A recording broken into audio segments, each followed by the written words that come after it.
All right, we're live. Who would like to give the recap? I took So, some notes. yeah, partly for Dustin, we run a private investigation company or we did run one out of Precarious, a very low class district in Sharn in Eberron. Uh, in the middle of the last or one of the prior adventures, we ran into a were rat, which wound up infecting my character, Sharp, the leader of this investigation agency. Although who knew it at the time? Like there was no way to know. Sharp has this sort of semi-fatherly relationship with Silhana, and he managed to, when she got stuff in her eyes, clean her eyes out like by spitting on his thumb and really rubbing it in there. So she became infected with lycanthropy. So we're all were rats. That's a huge no-no in Eberron because Eberron has, I think, 147 moons, and it's essentially always a full moon every night, and you will always turn into the uncontrollable were rat form. Um, but I also happen to have this thing where the ghost of my wife follows me around, although I'm the only one who can see her. She did something so that it would suppress our were ratness for a while. Uh, Actually, prior to that, Sharp got into a fight with Joe Farr, who is an employee at the private investigation company. This drove Joe Farr insane, and he thinks he is now someone called Marar, who is like Lord of all the rats. This becomes important later on. So Joe Farr, however, managed to recover and seemed to be back. Joe Farr has a pathological fear of rats due to many rat attacks on him.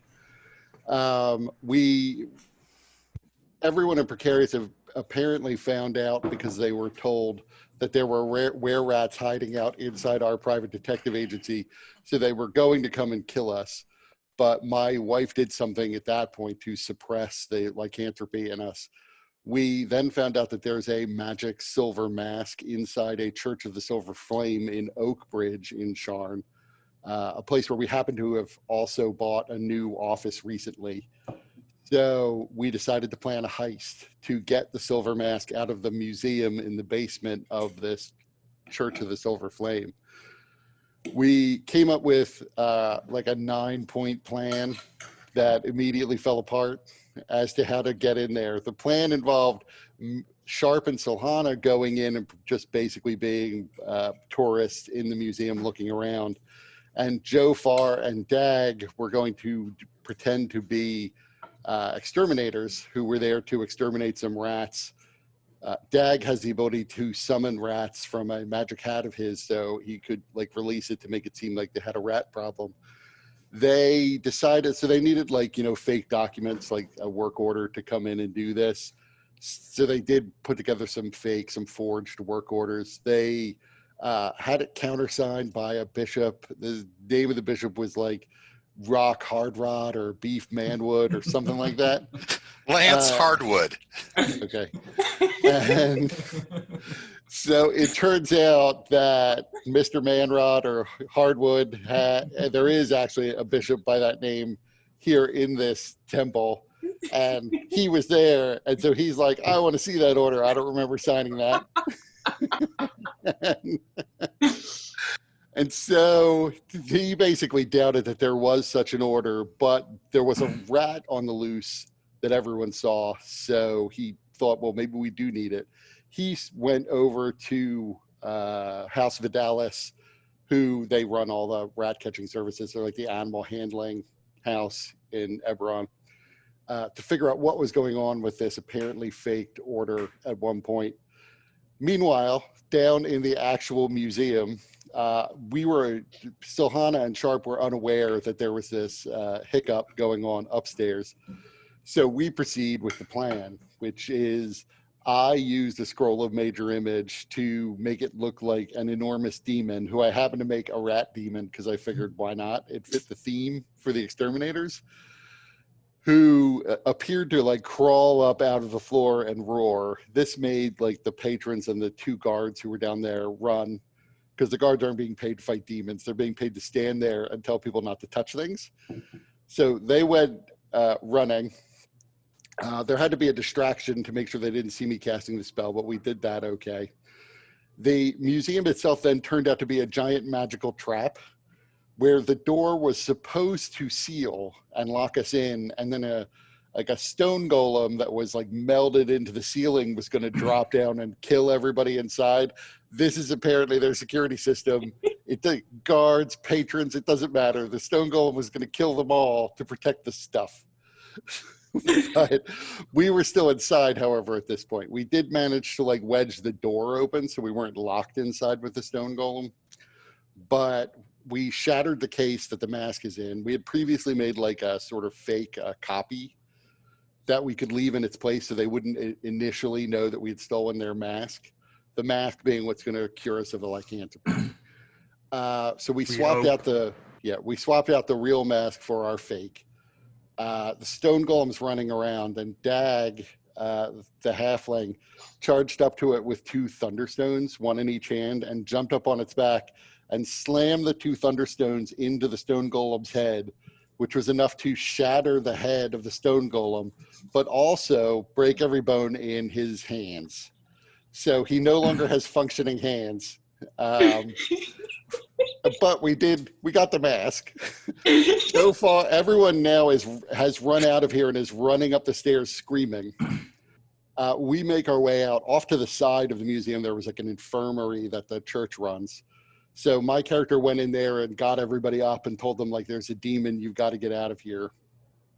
The guards had already run up the stairs yelling about the demon. So now we've got like a flood of the infirm and sick coming up the stairs. We've got my character, we've got Silhana. Silhana is carrying Dag. Yep. Dag had previously pretended to be, Dag was very like method when it came to pretending to be an exterminator. So he had previously pretended to be the son of Jofar, the human exterminator. Jofar sees Dag coming up with his shattered hands and goes crazy. And Morar appears thinking that his son has been injured by these Church of the Silver Flame types. So by the way, Morar is like the split personality of Jofar. Yes, Morar is what Jofar became when he was attacked by his boss and went crazy. So at this point, Morar, who is not in on the heist, he knows nothing about the heist because he's different than Jofar, decided that, and somehow sort of subconsciously picked up on the fact of Dag being his son, thought that the Church of the Silver Flame had attacked and injured his son. So he took a giant, like larger than humans can wield axe off of his back, which Sharp specifically told people, like, don't bring obvious weapons with you, especially giant, oversized, impossible to hide obvious weapons. Nonetheless, Jofar brought it with him, so Morar had it.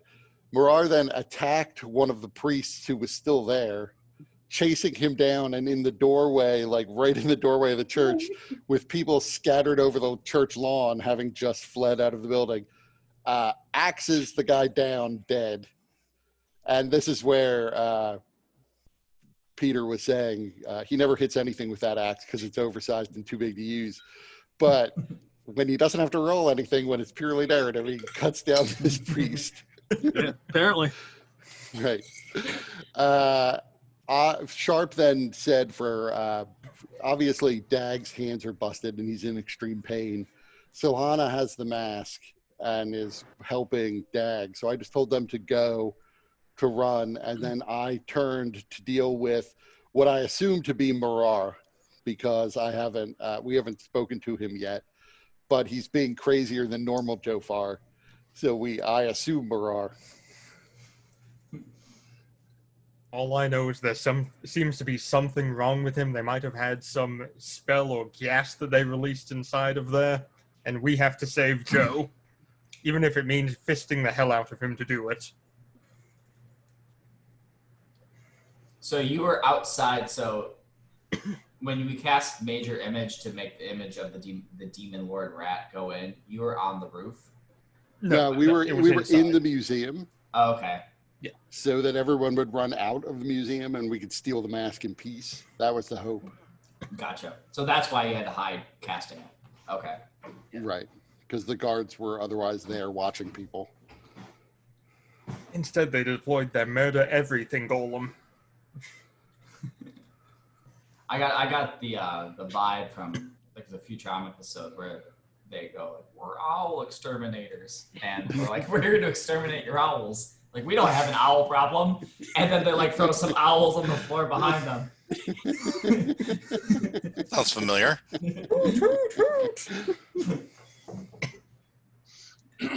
Nice. All right. So to set the scene once more, outside of the church, it's the 27th of Zarentar, and there are a number of people who have all gathered outside,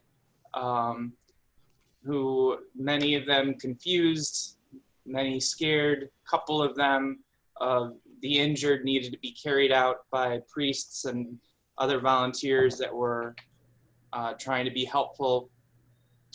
There's a thick cloud of smoke spewing from the front doors of the church, masking some of the things that might be going on just outside the door.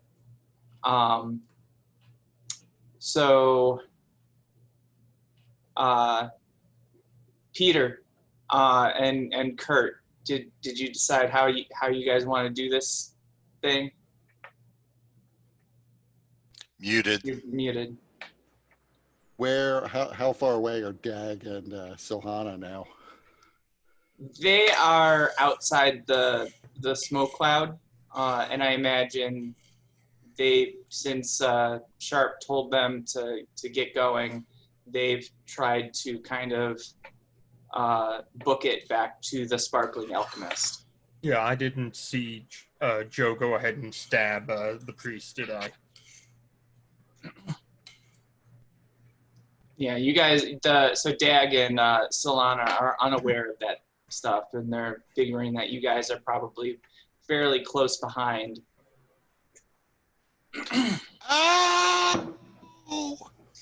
Just keep coming, we'll be fine. So I am going to turn and, I don't have any weapons on me. So I'm going to sort of march back up the steps towards Marar. And what is Marar doing at this point? So I assume I've hit the priest. So did you want that to actually happen, or did you want that to just be a figment of Morar's imagination? American Psycho style. I prefer to roll for it. Okay. Because that's, if I'm going to hit the guy, it needs to be legit. Okay. We'll figure. What is your wisdom saving throw?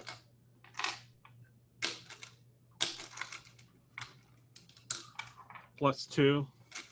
Okay, so we'll kind of do it similar to Stars Without Number. Roll a d20 and see if you can get over 12. 2. Okay, so it's real. It happened. All right, so I'm just standing there as I hit him, just kind of looking at him with my red eyes of the dread helm. So this was my other question was, I know the heist is over, but can I spend an action point to rewind time? So with the flashbacks, you can't change anything that's already happened, but you can put something in place to prepare for the situation. So yes. Okay, so I'll spend my action point. After I told people one part of the 9-point plan was we go in unarmed, only weapons you can conceal. You see me saying, I know Jofar's going to bring that fucking axe. And I take the axe and I blunt the fuck out of it so that it can't cut anything. So that at least he's going to knock the priest out, hopefully, rather than just kill him. At least give me a chance to save the priest. Okay. Peter, roll damage on your axe.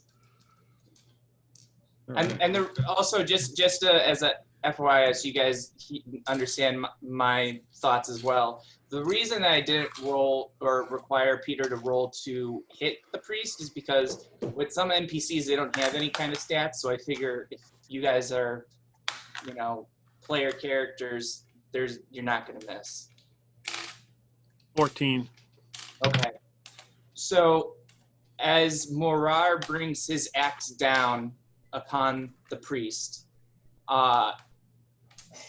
it does not slash or pierce into his body, but Morar, you can feel the bones breaking of his shoulder blade and even down into the vertebrae of some of his vertebrae of his back. And it is a loud enough crack that, Sharp, you can hear it as well. Shit. Next time, change it to Nerf. So I'm going to go up the stairs. How many people can see what's going on the stairs? Oh shit, I forgot my dice box. 1 second. Oh, well, so I can just assume either 20 or 100, depending on which die he rolls. Yeah.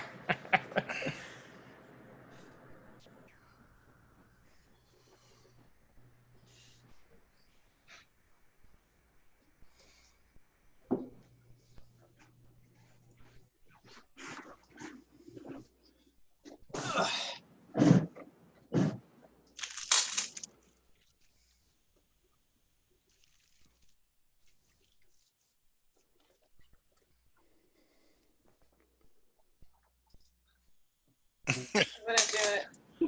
Couldn't do it. No, I'm gonna. See your arm. It looked like she was just giving you the finger behind your head.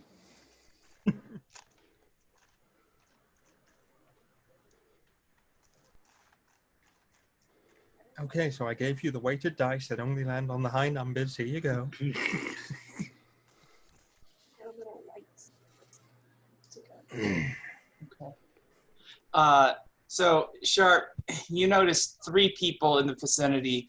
2 of them are just startled onlookers that staggered out just moments after the priest and Morar. Another one of them is somebody from the watch, different from the guards in the museum, who came to investigate after all of this commotion. Okay, and this guy could see the priest just get killed.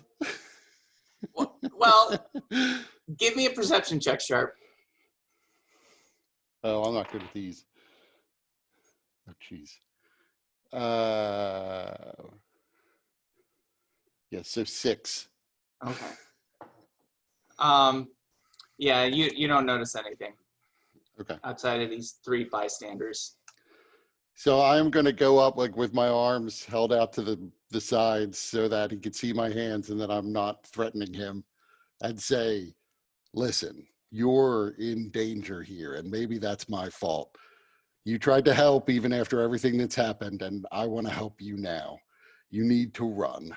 You need to run and not get caught. You could hang for what you just did.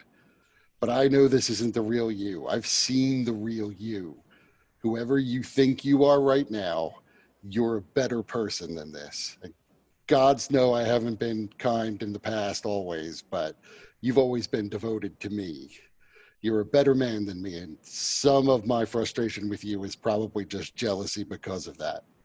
And for what it's worth, with a clear head and not clouded by any bloodlust or aggression from my illness, I do kind of think of you as a brother, or at least a crazy uncle. You need to get out of here and not hurt anyone else. At that moment, that's when the watch, who sees what Morar had done, starts to aggressively blow his whistle.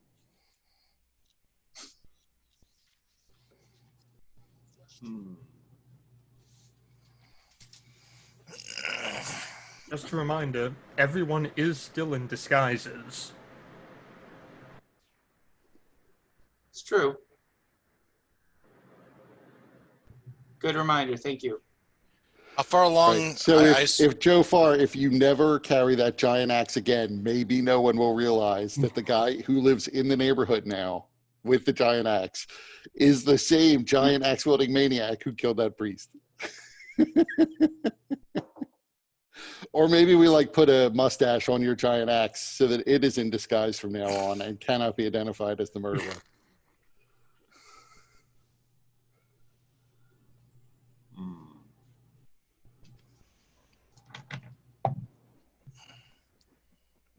how far? Oh, can we say Silhana and Dagger gone now? Oh yeah, Or- you guys have. I imagine that you guys are well on your way to the Sparkling Alchemist now. Well out of it. Oh All right. yeah. Yeah. By the way, Dustin, the Sparkling Alchemist is the rundown former tavern that the group has chosen as their new base of operations here in Oak Bridge. Okay. Yep. It's not what they're calling it; it's what it was formerly called. I don't know. They may want to. Yeah, Keep the maybe name- we'll be the change name. Sparkling Alchemist Detective Agency. I like it. That's what we should do. Then the people would know. I'll be Sparkle Bright Eyes, and you can be whatever you want. Spada. We are Spada. So I would say after that, Marar just kind of looks at you and then looks down at the body and then just drops the axe. And then there's a look of panic on his face, and he looks and starts to climb the wall. He steps outside and starts to climb the wall of the building.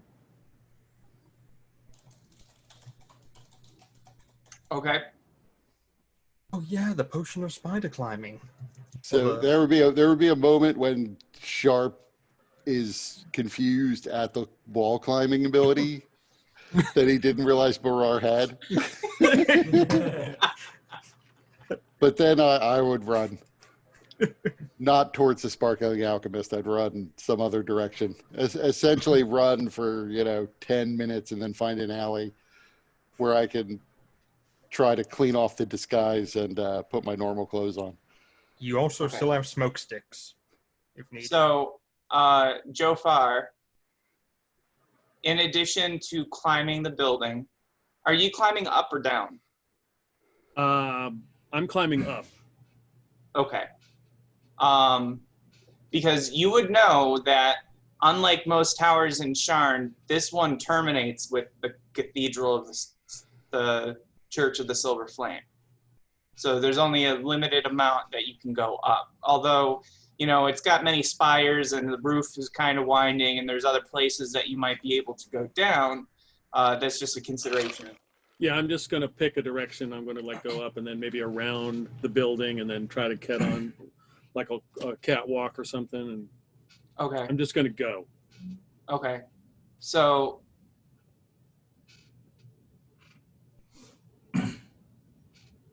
we're going to make 3 checks for you to Sure. see how well you do at getting away. Same thing with you, Sharp. So first is going to be stealth. The next is going to be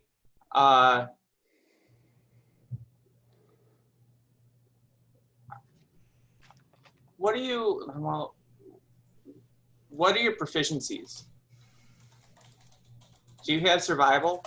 Yeah. Okay, so another one's going to be survival to see how good your sense of direction is as you're intuiting which way to go once you get to the roof. Okay. And then the final one, what else do you imagine Joe Farr is doing to try and escape? I would think athletics. Well, but how?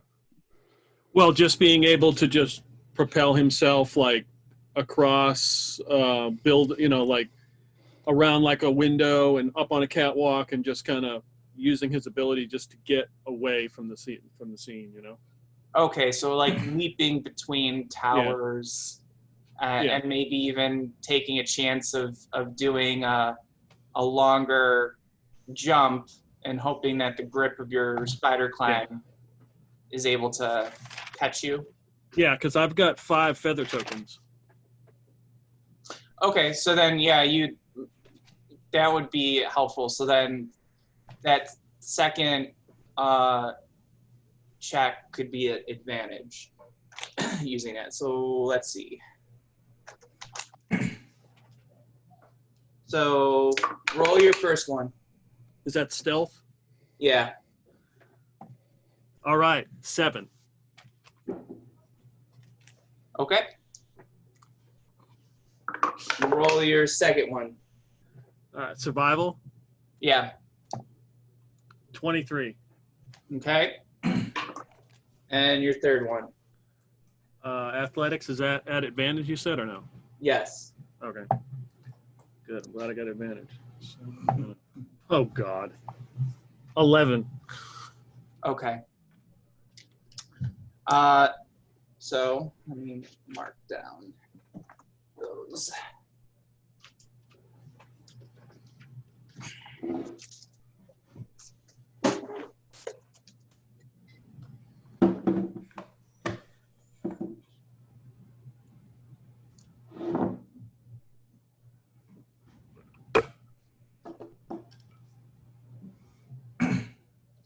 And then Sharp.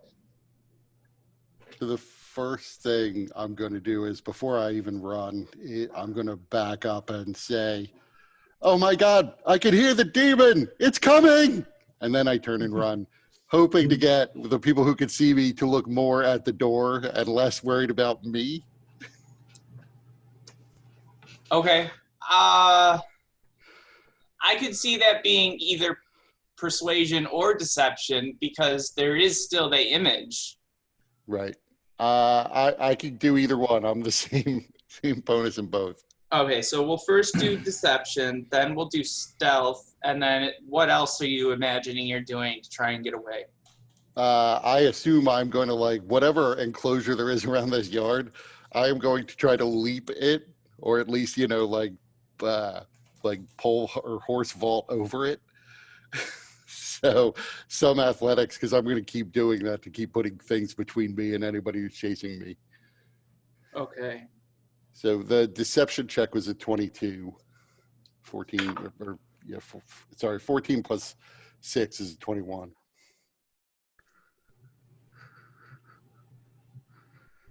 Okay.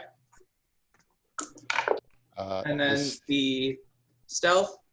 14.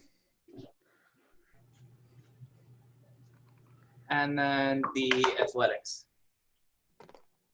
Oh, that's good. 26. Okay. Interesting.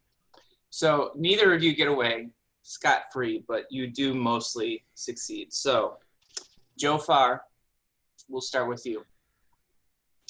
So you are able, because there's still all this smoke going up from inside the church, you're able to use that to your advantage to screen yourself pretty well as you're scaling the church.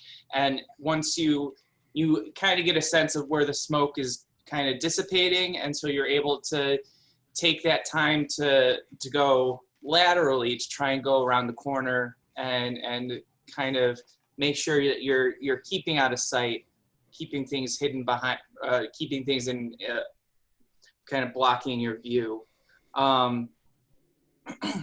And you see the roof, you see the geometry of the angles and everything, and knowing that there's like a backyard and everything to the church, that's probably a good way to start going down that way. And you leap off the church, trusting in your feather tokens. And the feather tokens, after 60 feet of falling, one of them activates. And you can feel it kind of really instantly warm sensation in the pocket where you're keeping them as it kind of chars and as the magic is activated. And you are kind of gliding your way towards another tower. But this tower, for some reason, it's not made out of the normal substances. It's made out of some kind of magical exterior that's kind of the Aberon equivalent of maybe Teflon.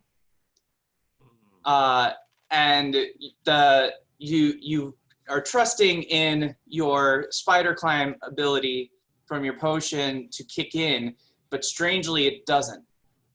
And you begin like scrambling, trying to climb up this building, because of all the buildings you could have chosen, of course this tower has to be different. Yeah. And you can't get a grasp, and you begin going down further and further until the magic of the feather token fails, and then you start falling again, and then another one of your tokens kicks in, slowing your fall. But this process repeats because for some reason it's the entire tower that is covered in this strange substance. And then you realize as you're going down, this tower doesn't have a foundation. It's one of the floating towers. It's not one that has any kind of structural anything. And so eventually it gets to a point where you fall and you're out of feather tokens. So I'm in free fall. Yes. Okay. Now make me a dexterity saving throw.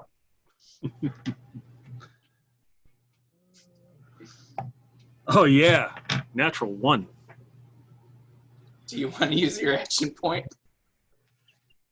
You have 2 of them now.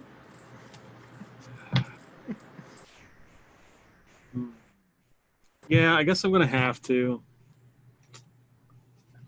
Natural 1 probably means you hit the lava underneath the city. 14. All the way through the cog. So if I realize I'm free falling, is it just like open air, like nothing? What do I see below me? Anything? Just clouds and. So at first it's a lot of clouds, but because of the weather today. But then you see some other towers, and as before the magic of your feather tokens completely fails, you're able to kind of guide yourself toward a tower that has some outcroppings that you think you might be able to get a hold of. And then as you reach for one of these outcroppings, like a windowsill or like something, just before you can get it is when the magic of your final Featherfall token fails, and then you begin to plummet. But this is like somehow this tower right below you has just a number of cloth awnings, and so you plummet through multiple ones of these things, and it manages to reduce the impact of your fall. So take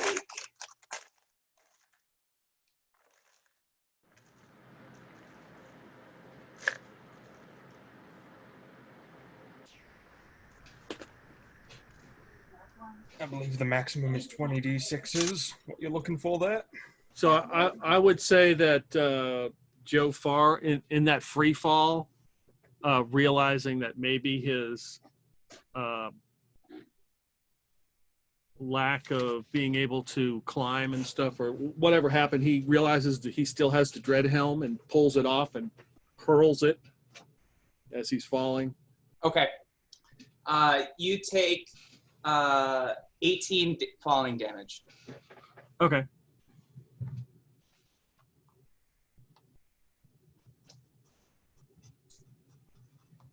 And then also roll me a Constitution save. Oh yeah, natural one. Okay. So then I'm gonna do this twice.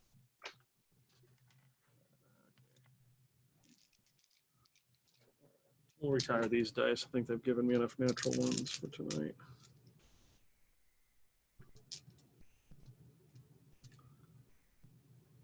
This is where the dice tower actually gets its power. It just absorbs Yep. all the good rolls from the rest of us. Yep.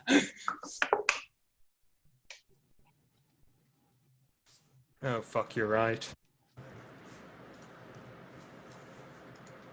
Okay, so you take this damage, but you don't escape completely unscathed.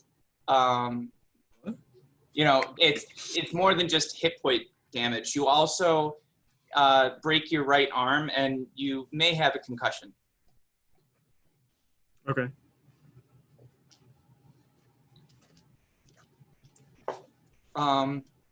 This is thankfully in some back alley. There's not a whole lot of people that seem to have noticed this happening.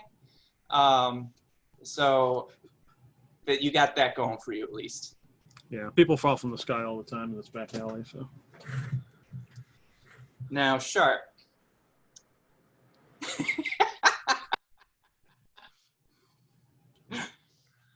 Well, hit points aren't really meaningful, but yeah. All right, so when you make your claim about the rat demon, people do take it seriously, and even the one that blew his whistle kind of backs off. And you're able to use that distraction to get away.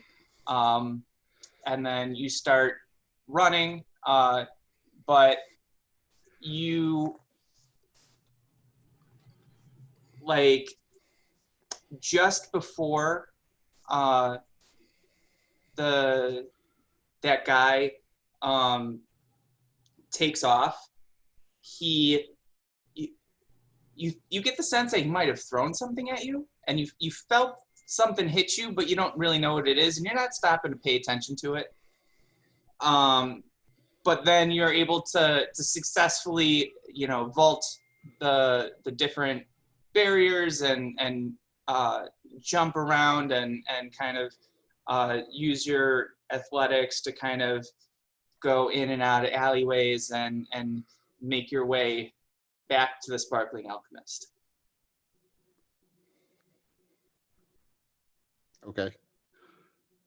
I mean, at some point I took off my disguise and put on my normal clothes again. So did I see anything where I got hit or no?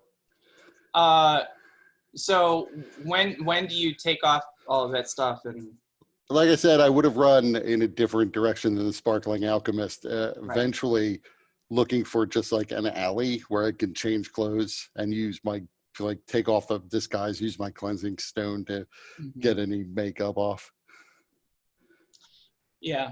So yeah, you see, like, it looks like a kind of really strange marking that was kind of charred into your clothes on your back.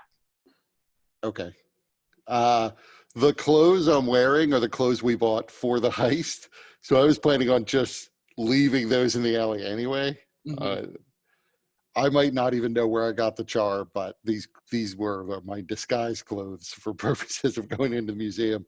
I was not planning on keeping them. Okay. So yeah, the mark that you're seeing, you don't really recognize it. But it's strange, like, just to have a random char mark that's clearly, like, designed. It's not like a random thing that you might have picked up from the chaos. Right. Can I make an Arcana check to see if I know what it is? Sure. Or rather, if they're going to be able to use this to trace me? Sure. That's not so good. 14. Bless you. Thank you.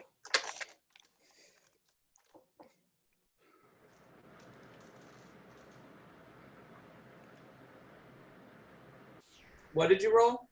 14. So yes, it is. You get the sense that it is related to divination magic. Mhm.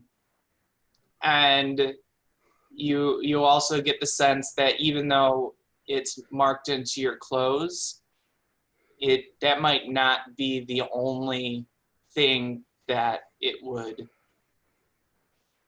affect. Okay.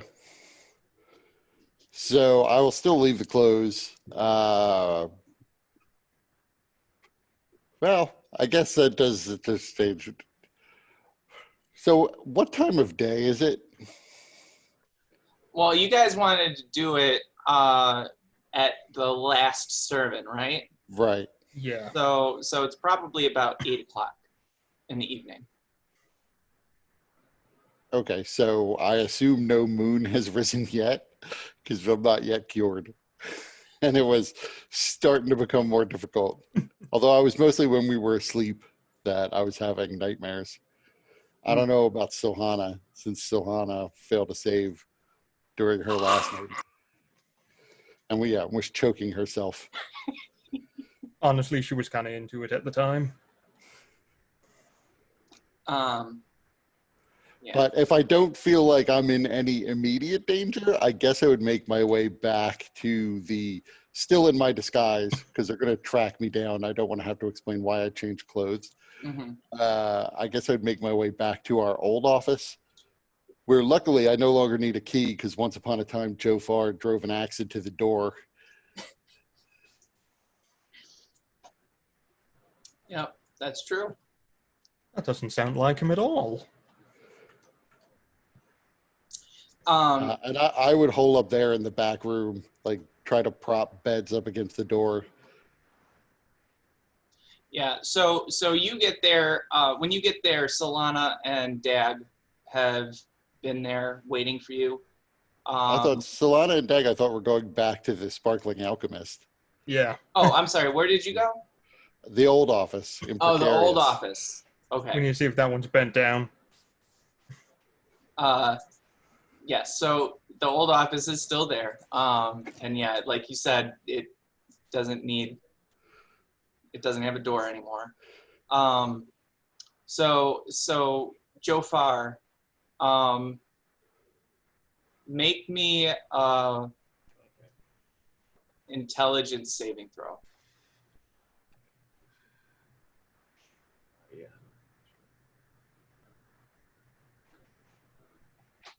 Oh, there we go. 17. Okay. So it only takes you twice as long as it normally would to get back to the Sparkling Alchemist, if that's where you want to go. No, I'm not going back there. Oh, okay. Where is it that you're trying to go after all this? After I recover from my concussion, I'm just going to lay low in that alley. And I was trying to find that guy's name, and I can't find it. Stop trying to unsplit the party, DM. Yeah. The guy who made the silver, my contact. I can't. Oh shit! Where is he? Oh yeah, what is that guy's name? I had him written down. Well, I would try to find him. It's not Everett, is it? Is it Everett?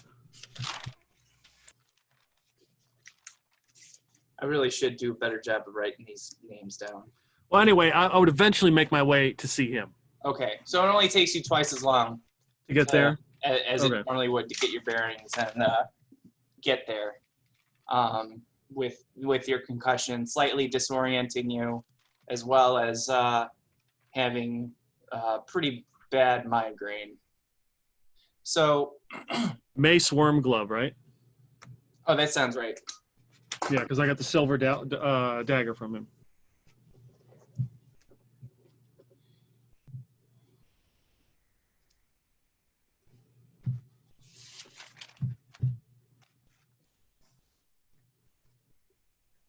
So, Dag and Solana, it's been a few hours, and neither Sharp nor Jofar have returned.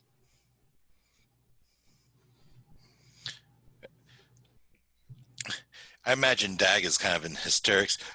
My hands. Solana, is Sharp gonna fire me? What good is a rogue without hands? I can't move them. They hurt so bad. Don't worry, we'll be able to fix them, I'm sure. Where are they? Why haven't they come back? It takes time. We're gonna have to find a priest most likely to do this. What happened? What happened to the mask? What did happen to the mask? Solana, You had the mask. I had the mask. It's in my bag. Well, put it on.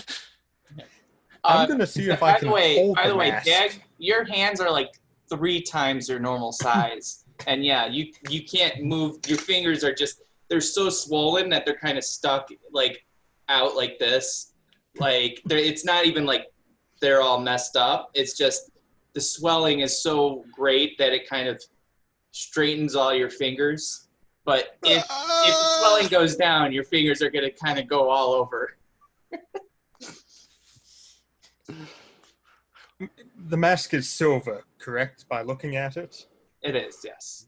Is there any inscription on the inside of the mask or anywhere around it or any way of knowing how to make it work? No. No. It really does seem to be very plain. Just put it on. I'm going to first and foremost take off one of my gloves and grasp the mask and see if it burns me. It tingles. You suspect that that's probably because whatever magic that is kind of holding back this curse is fading. Well, it's supposed to tingle.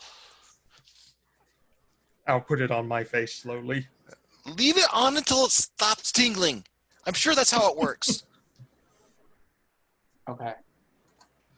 So you put it on. There is a strap to kind of affix it to your face to go around your head. Yeah. You feel that same tingling all over your face, but other than that, it doesn't.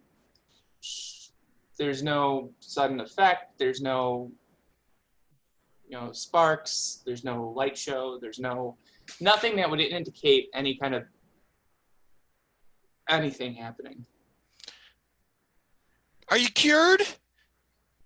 I honestly have no idea. Have you ever seen what that play what is it called? Far, the 13th of Far plays they do sometimes with the guy with the mask and the you kind of look like him.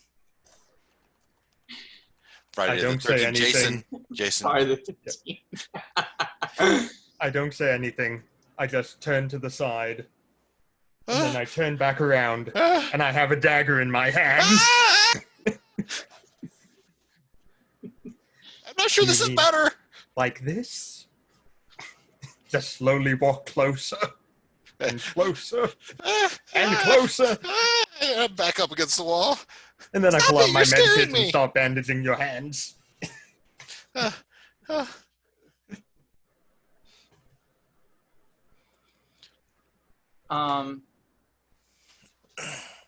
the Haven't way, exploded yet, Dustin, so that's a good thing.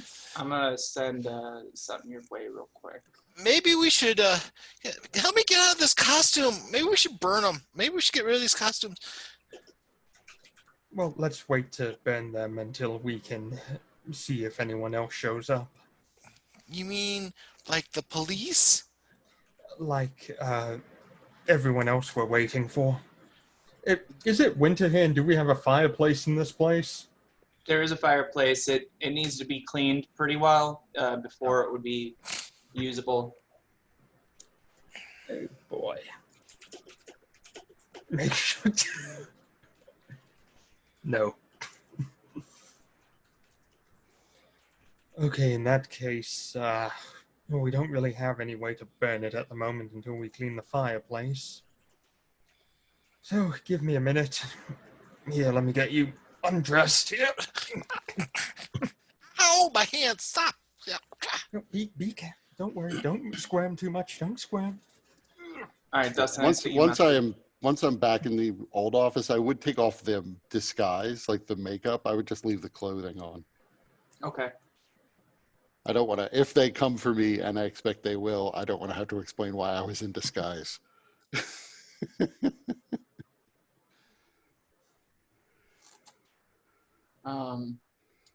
So Sharp, how long are you waiting there, or is there anything in particular you're waiting for while you're there? Honestly, I'm here mostly because I'm afraid I'm going to change into a were-rat, and I don't know where else to go. I guess I could go to the even poorer sections of the city on the theory that the guards don't go there. But this seemed like a place where I could kind of sort of try to lock myself in. Okay. And if anyone comes here trying to kill the were-rat, well, fair enough. So you're waiting there. It probably gets to be about, well, it probably took you like 2 hours to get there anyways. Right. So it's probably about 10:30 at night. You make me a Constitution saving throw. Well, I'm going to use my last action point on that one. 16. Okay. So the whole way there getting to the old office, you can feel your insides kind of churning. You can feel the hairs kind of growing slowly and getting coarser, but then also you feel yourself trying to kind of will it away, and it's like this constant struggle as you feel the change coming and you're trying to resist it. And it's quite painful because with the change, it often requires, muscles moving and bones shifting and organs rearranging themselves. And so it's really, you look really bad. You're pale. You're breaking out into a cold sweat. And you're trying, I imagine, to hide all of this while you're walking through, trying to get to the old office. Make me a wisdom saving throw. That's not bad. 19.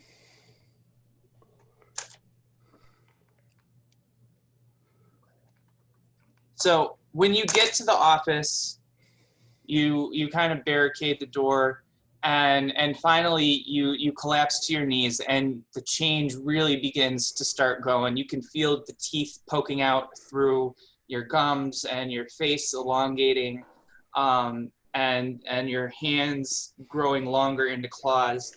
But you also feel a presence as well that is familiar. You don't see anything, you don't hear anything, but you just kind of feel something. And despite the change happening almost completely, you're still able to maintain your consciousness. And the entire night, you're kind of battling these baser instincts that are telling you to go out into the night and do all the things that a were-rat would want to do. So it's a rather exhausting situation. So by the time morning hits and the change recedes, you are absolutely exhausted, and you take 2 levels of exhaustion. Mm-hmm. But the entire time, you realize nobody has seemingly come to look for you.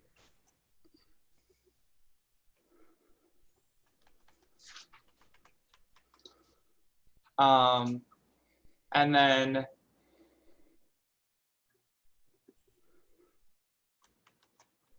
Dustin, did you want to pop in at this point? So you hear, so the door is closed to the Sparkling Alchemist. Yes. Is it run down? Like, are there broken windows? Is it look like somebody just moved out and they just bought it? I mean, Bars in the window. the thing about Oak Ridge is everybody is very close. All the neighbors are pretty close. Everybody, it really is the, the American version of white picket fence neighborhood where everybody kind of knows everybody. So you would know, because people have been talking about it, that somebody seems to have moved into the Sparkling Alchemist. Mm-hmm. But it does look very worn down. There are some broken windows. It does look like it's been out of service for quite some time. Okay. So I'll knock on the door, and I imagine that it's a little loose because it's just kind of itself run down. Hello? Solana, someone's here. Yeah, I'll take care of it. And I'll go up to the door. Are you still wearing a mask? Actually, yes, I am. Now that I think about it, is the tingling still there? Whoa, Yes. Hey, you might take the mask off first. Oh, good idea. Thank you. Here, hold on to it. I'm gonna run upstairs. Yep. So yeah, Dag cradles the mask and in his boxers runs upstairs. We're still with the same name at the moment, correct? What? We still have the same business name? Well, no signage has changed. Okay. And this is how we get our new detective agency name. This is how Solana's we put do it. on the spot. Must Yeah. come up with one. When the spot. There we are.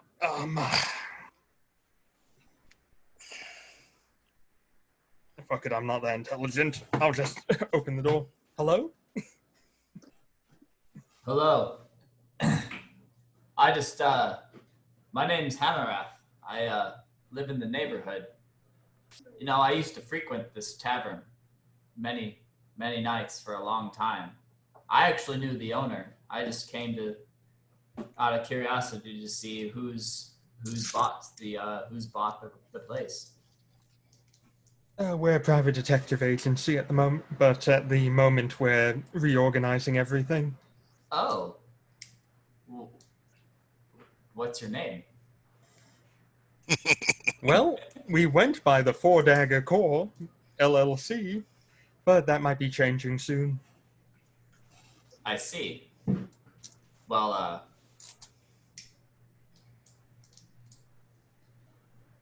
I guess I don't really know anything about you, so I couldn't offer a name. But perhaps I could be of some assistance. Assistance with what? Well, you see, I'm an alchemist by trade, and you're sitting in the Sparkling Alchemist. So I'm looking for something, and we actually don't have any detective agencies in this area up until now. So it's actually quite fortuitous timing. Perhaps I don't have much gold to my name, but perhaps I can offer my services, and in return, you can help me find what I'm looking for. Well, it's not the ideal time right now, as my boss isn't here, but I guess I can sit you down for the moment. Come inside. So I'll walk inside. So you see standing before you at 4'6" a sturdy dwarf wearing chainmail, or scale mail rather. So he's got armored out. He's got a warhammer across his back, a worn satchel around his hip, with odds and ends sticking out of it. On his right shoulder is an amber pauldron that looks like it's been quite worn from years of travel, with a few dings and scuffs in it. This place reminds me of just the way it was yesterday, the last time. It's been many years since I've stopped by. Well, come take a seat here, and I'll show him to one of the tables, I guess. I don't really know what this place looks like inside. You guys didn't happen to do away with the mead, did you? That's still in the back, is it not? I'm honestly not sure. But once again, my boss isn't here at the moment. Well, that's fair. But I guess a little hospitality never hurt anybody. I go ahead and pull out my flask.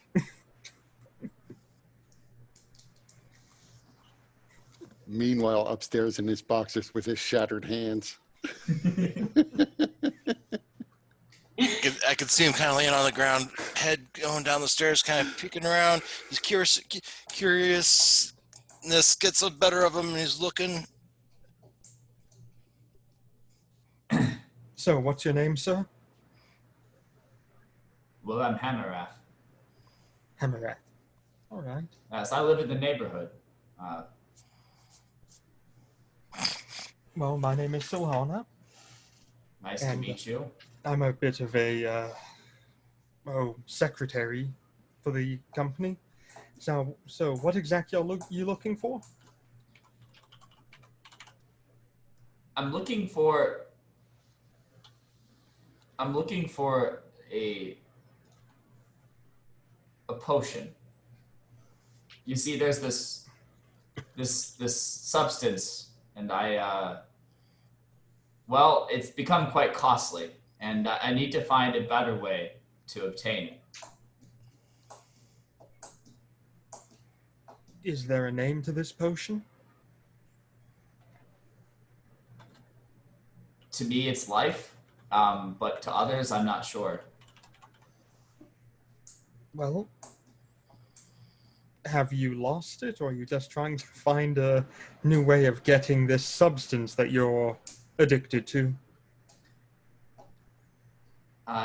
Addicted isn't quite the way I would describe it, but if that's how you want to think of it, that's fair. Well, I'm looking for more of a way to manufacture it on my own. Okay. And how might a detective agency help you with this then? Are you trying to find a recipe? Trying to find information on it? I've heard a rumor that there exists a way to trick a body into making this potion on its own. And from where did you hear this rumor?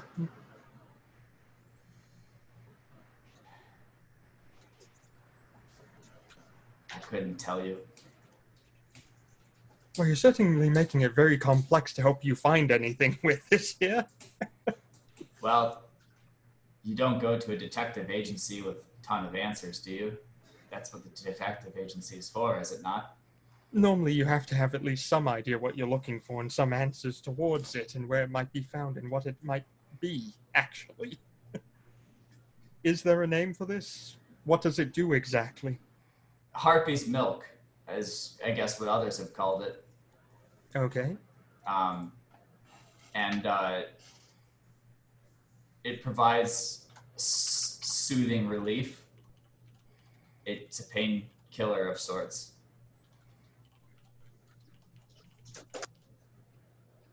Do I have any idea what that is, Mike?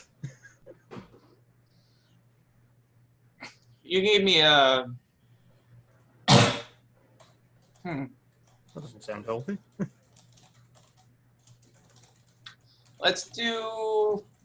We'll do just a basic intelligence check.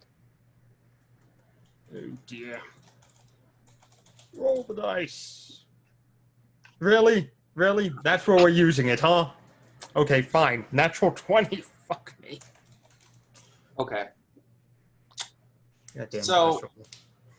So you have heard rumors of this substance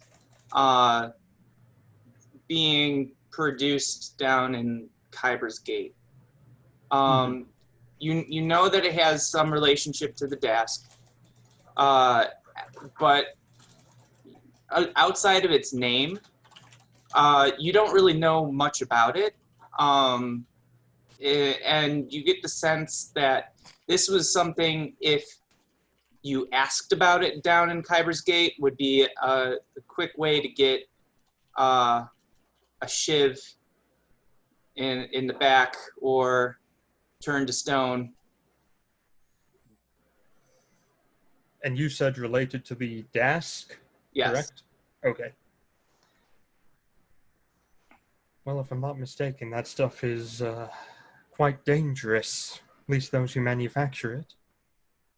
Right. So perhaps you can sympathize with why I am interested in seeing how I can not have to deal with them to obtain it.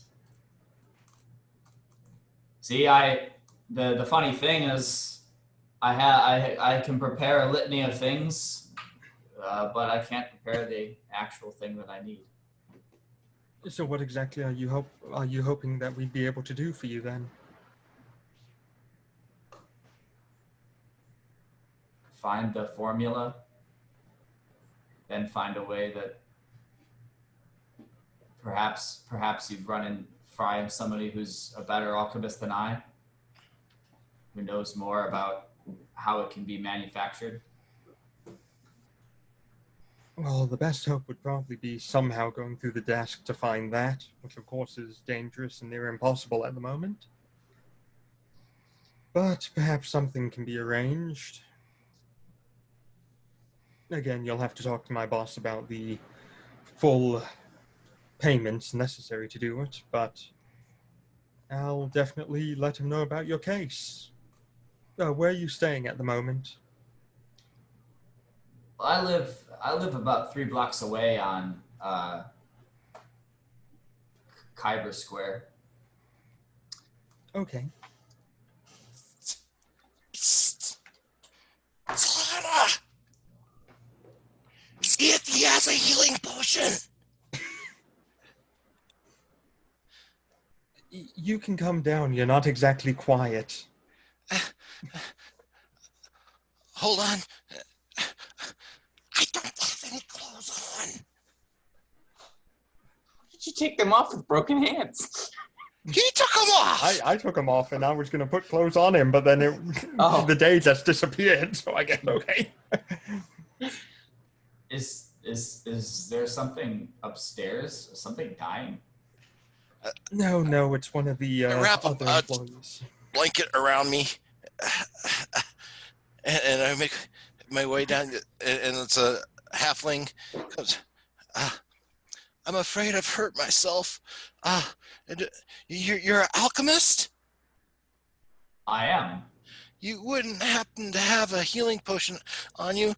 And he is containing his pain, and you can tell he's distressed. Actually, hold on a sec. Let's see if I get one automatically here. Nope. Well, yes, of course. And I'll reach into my satchel and I pull out a vial. It's white, with a bit of a bluish glow.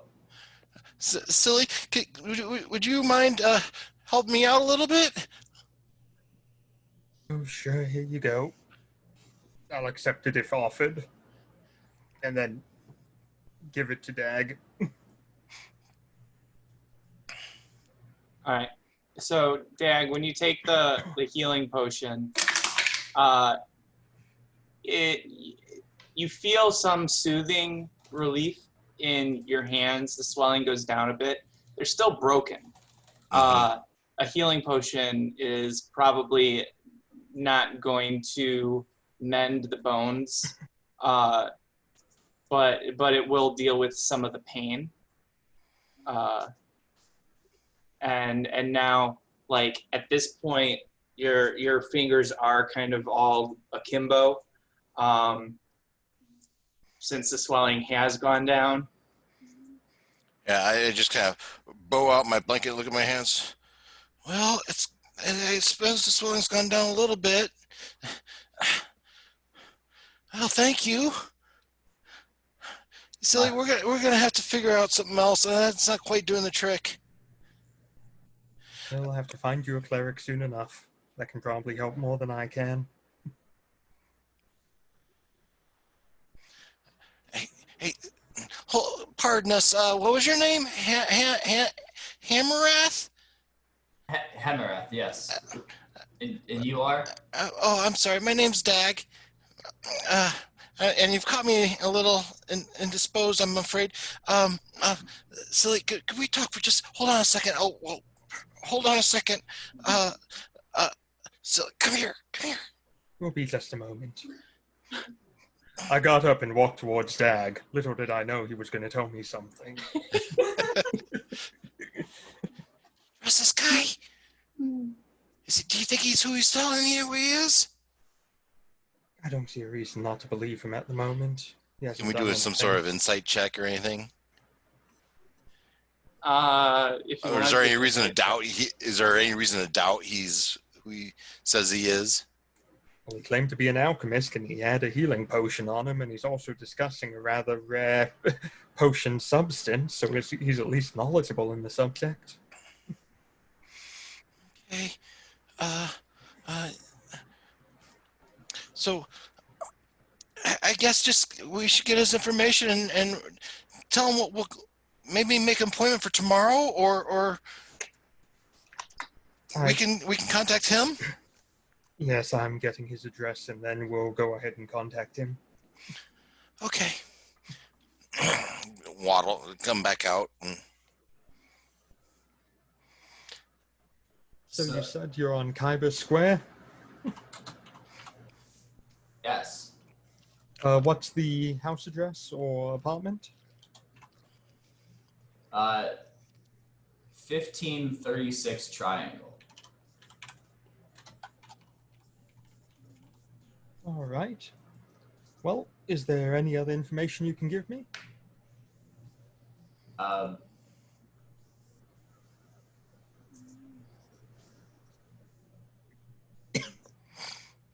guess I've told you all that I know. Is there anything that you can give me? What's Harpy's milk? You've been trying to make it, right? Well, I don't even know the recipe. Oh, so you don't know where to start at all. We need to figure out what Harpy's milk is for you? I need to know how to find out what goes into it. And it's supposed to... I'm sorry. I was listening from upstairs. You were saying something about it makes you feel good or heals or It soothes pain. soothes pain? Yes. Something different than... Boy, I could use some of that too. I can imagine.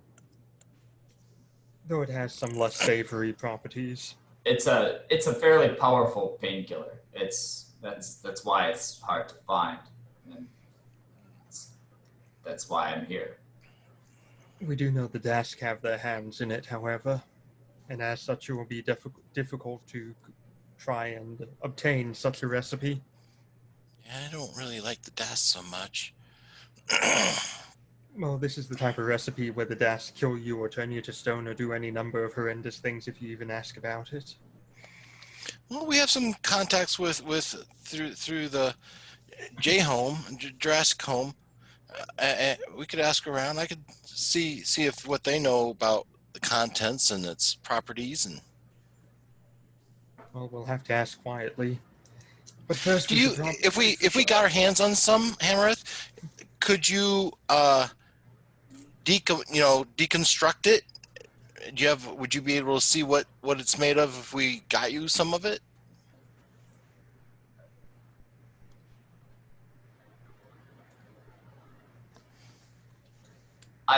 I've tried, and with limited success.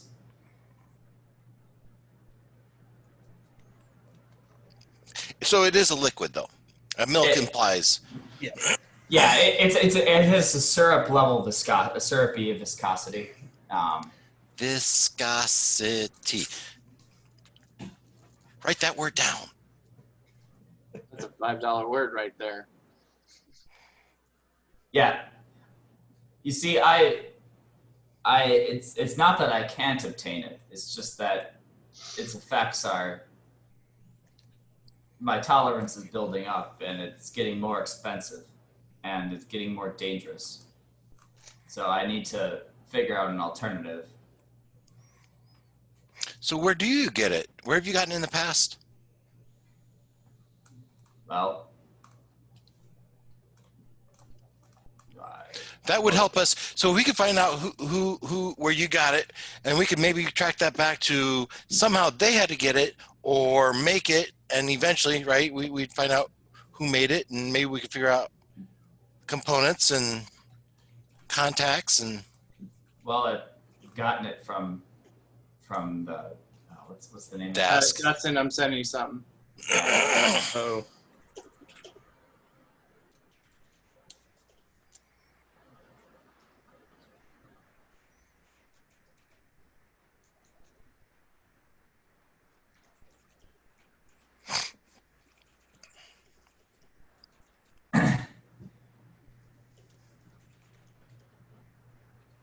So a little bit above the table, Mike.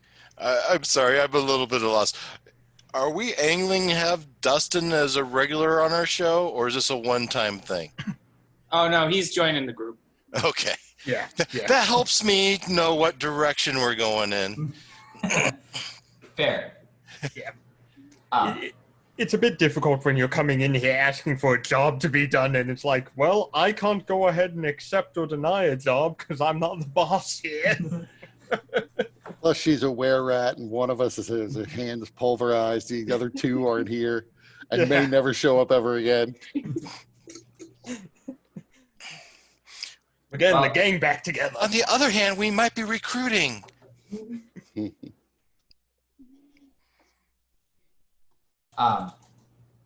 Well, I get the hard-based milk from a dealer that probably sources it from the desk or something. It's a dwarf with a null companion. Then they don't live in this neighborhood. I would hope not. But So where do you go to meet this? Is it different places? You go down to the cogs, or? well, from what I understand, they live in Death's Gate. Yeah, but when you meet them, you've gotten it from them in the past. Where do you meet up with them? Well, typically it's different. We change locations. How do you contact them? Facebook. I'm sorry, I don't mean to make you uncomfortable. This is just the type of information we can use to track it down. That's fair. I also don't know if I don't know if Gary would quite appreciate being outed to strangers. But anyway, I typically send a letter. You send a letter? I send a letter, and it gets there, and then I receive a letter back in my mailbox, and it tells me a time and a location. Okay, but usually you have to address a letter to an address or something. Yeah, they have it. There's like a PO box. It's kind of like I imagine it's kind of like a dead drop, like when I don't remember what show or movie that was, but somebody put like a note somewhere and then left the mark in chalk, like on a sign, not too far away from it or something like that. Suffice to say, you describe the process of how you communicate to this guy, right? We don't coming up with the details on the fly. I get that can be difficult. Yeah, we usually send a letter. It gets delivered. That's about as much as I know.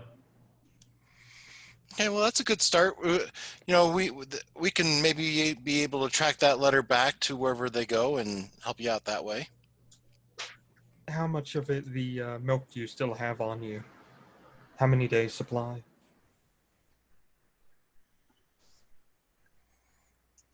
I probably have about a week. Okay, that should give us time then to work on a few things. Kurt says they give the letter to the gnome on the pillar. That's pretty good. Oh, Dagger.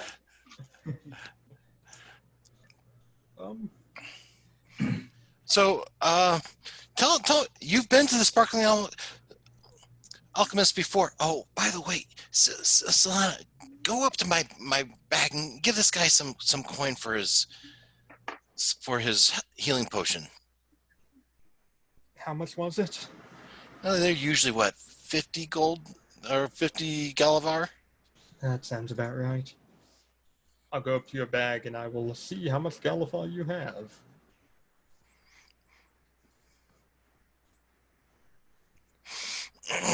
How loaded is Dag? Well, as loaded as all of us. We just got the 50, what is it? Shoot. What's one better than gold? Dragon? Dragons. Yeah, we just got paid 50 dragons, right? So I'd have those. Okay, I'll grab 5 of them. I believe this should pay for the potion. Dragons? Yeah.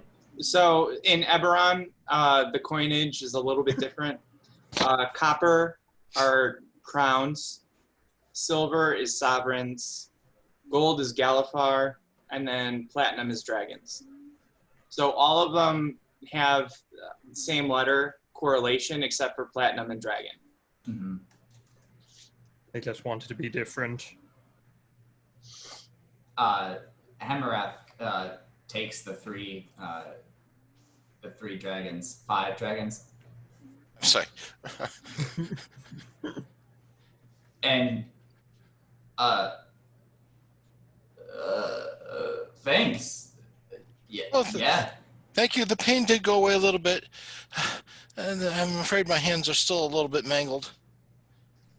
Yeah, So just do something about that. So yeah, let me. I can help out anytime you need. This is What other kind of potions can you make? Or I'm sorry, you're an alchemist. As an alchemist, I assume you make potions of some sort. well, yeah. I make lots of potions. I mean, I could sit here and tell them all to you. But I've never met an alchemist before. well, I guess there's a first for everything. And what did we say was on your person? Let's see. And you can see him. It's like Dag's starting to look at your bags. Silhana, what's in that bag? Go see what's in that bag. The possible client, I'm not going to see what's in his bag. There's nothing dangerous there, I'm sure. No. Hamarath is just hearing this. Oh, I'm sorry. Alchemist. So, what's your coolest potion you can make?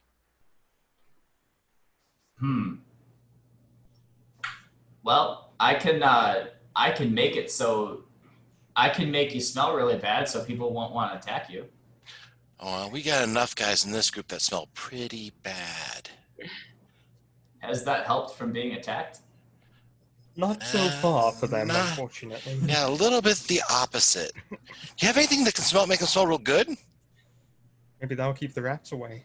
It's funny because when Dag asked the coolest potion, I half expected Dustin to say, "Well, I can make your drinks cold." It's called ice. Called Ray of Frost.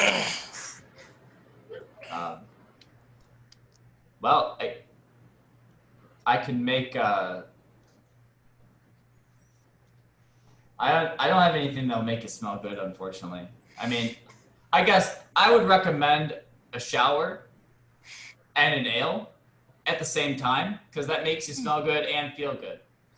So Dustin, just in case you're not as familiar with your alchemist class, you actually do have an ability that basically resembles prestidigitation with your alchemist tools. So almost anything that you can do with prestidigitation, you can also do. Is that so?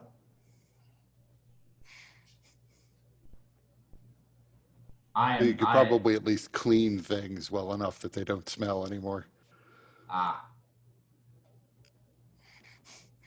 Well, Kind of like our cleansing stones. I suppose I could cleanse something. Hey, Yeah. you guys Or mind? you could just randomly spray Dag in the eyes with cologne.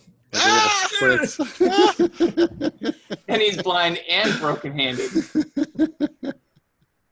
You guys mind if we take a quick second to go to Joe Farr? Oh, of course. Yeah, No, I'm sorry. that's fine.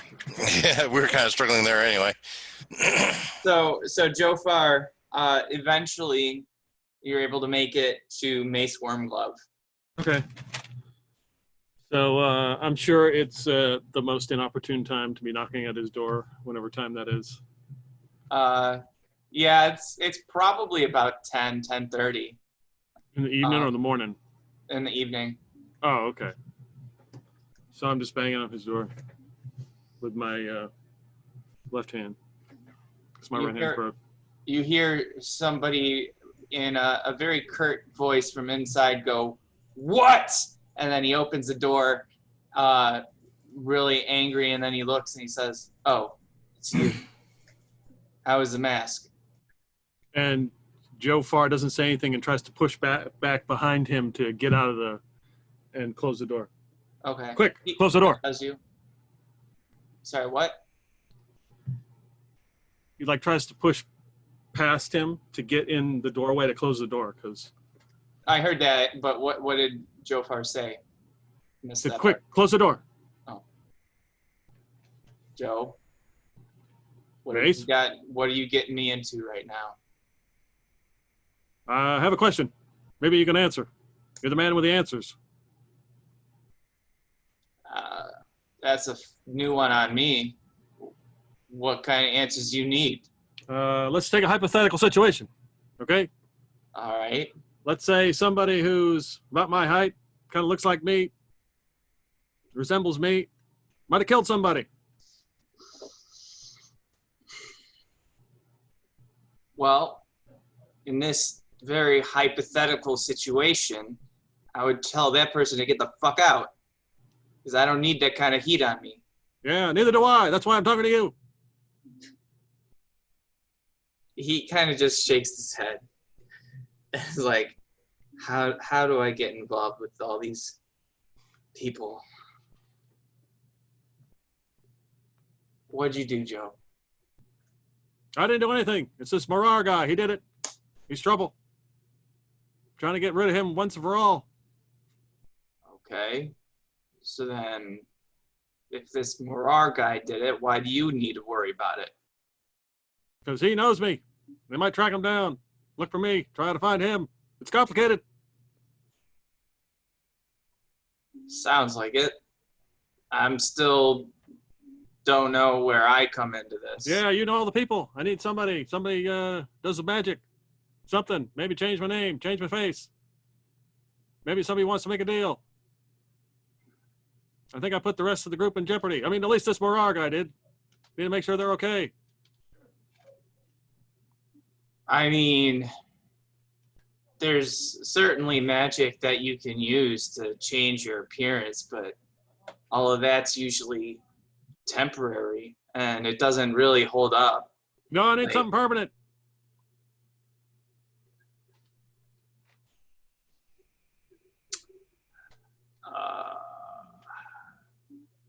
How much money you got?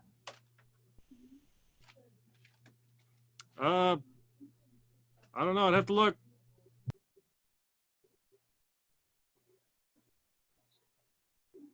Well, I got a little bit in here. They take down payments. How about a loan? Is there any place I can get a loan? no, that don't work that way. I wouldn't recommend dealing with them, but if you need to change your face, there's a way, but it'll cost you. All right, send me in that direction. It's going to cost at least 5,000 Galifar.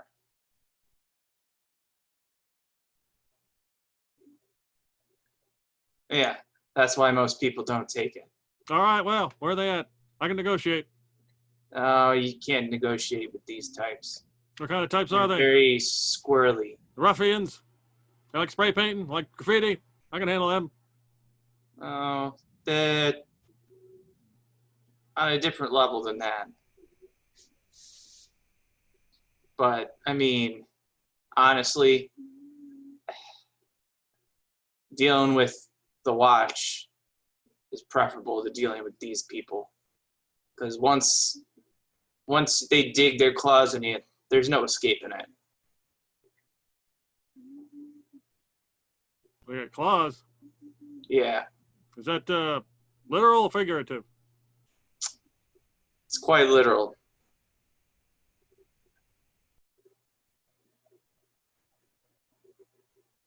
Well, is there a less drastic measure we can take? You know? If you or this Morar killed someone, then first question is, how cleanly did you get away? I don't know. Have you heard anything? No. No. Looks good then. Where did it happen?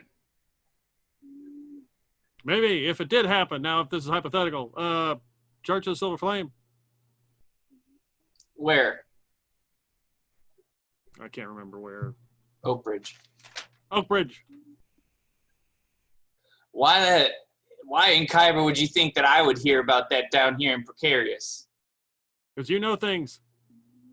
Yeah, I know things, but word doesn't travel that fast.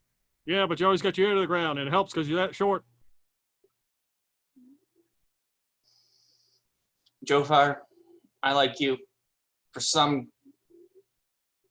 host-blasted reason, but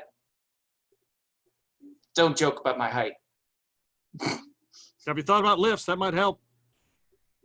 Do you really want to be having this conversation right now? Not really. You brought it up.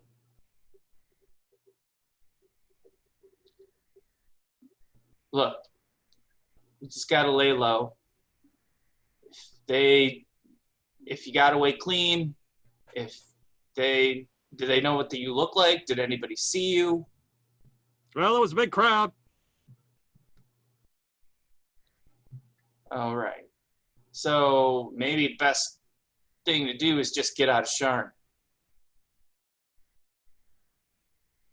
Otherwise, you gotta stick to the, cogs or lower Dura. I mean, here in Precarious, they don't care much about things like that.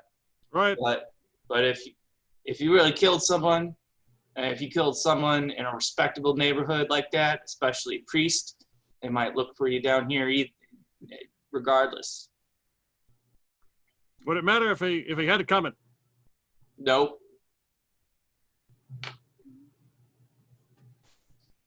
People in power They might have it coming, but they got friends. And churches, they're just about as respectable as you can get.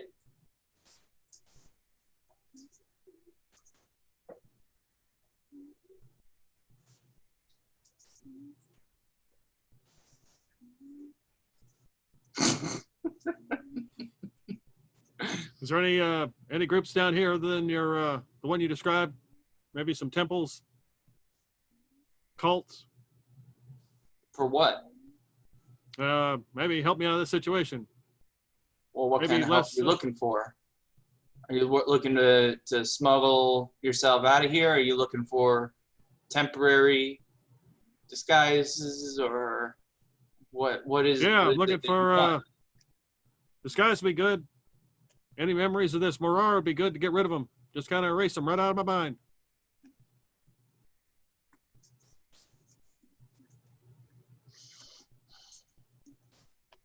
So, what do you mean erase them out of your mind? I don't want to remember them. What does that mean? What does that have to do with the murder? Hypothetically, maybe everything or nothing.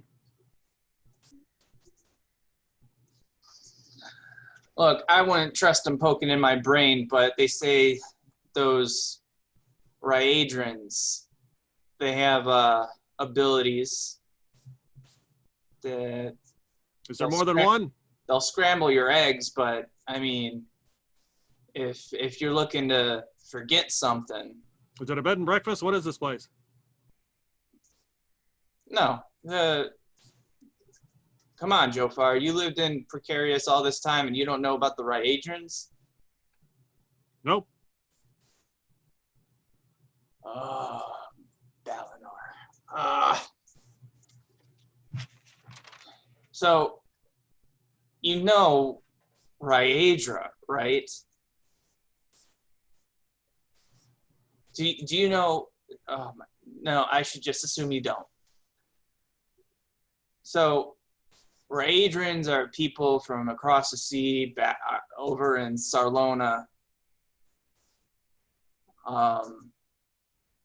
They got like a Ryadra town. Lots of restaurants and things of that nature.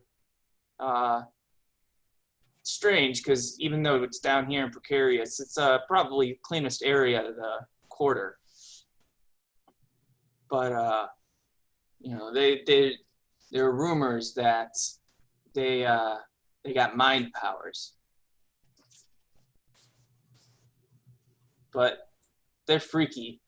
There's something not right about those people. They're too orderly, too neat, too friendly, but stick to themselves.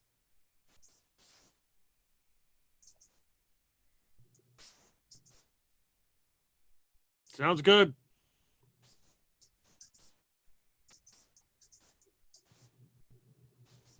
So I don't recommend going there, but if you're set on messing with your brain, that's where I'd start. Well, just take a visit and see if I can get some of these scrambled eggs. Right. Anything else you need, Joe? No, I'm good. It's pretty late. Yeah, it is. You should probably get some rest. Yeah, I probably should. Well, you know where the door is. I do. And remember, you never saw me or this Morar. Right. Okay, Joe. Take it easy. All right. He turns and I imagine he closes the door in his face. And I will try to find Radran Town.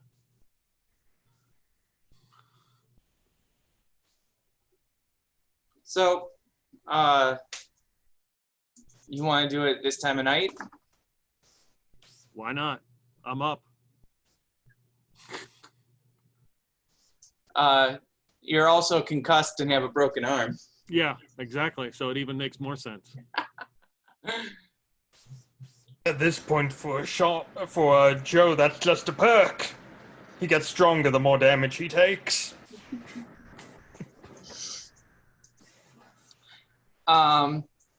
Okay, so you're able to find it pretty easily, like Mace had said. This area of the quarter is very clean.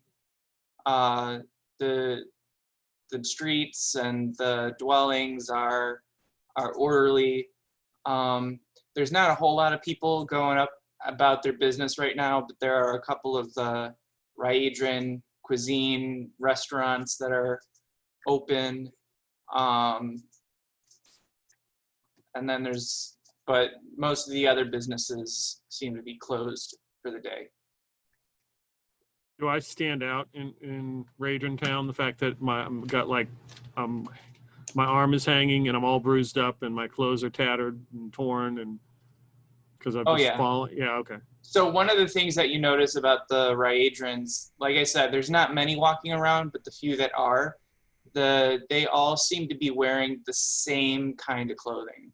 Like it's all very plain, not much design, very utilitarian. It's all the same color. They're all wearing a kind of hat on their heads, whether they're men or woman. So it's very unnerving that everybody seems to be wearing the same thing. It's almost like a Rhaedran uniform in a sort. Do they sell them on the street? No. Damn.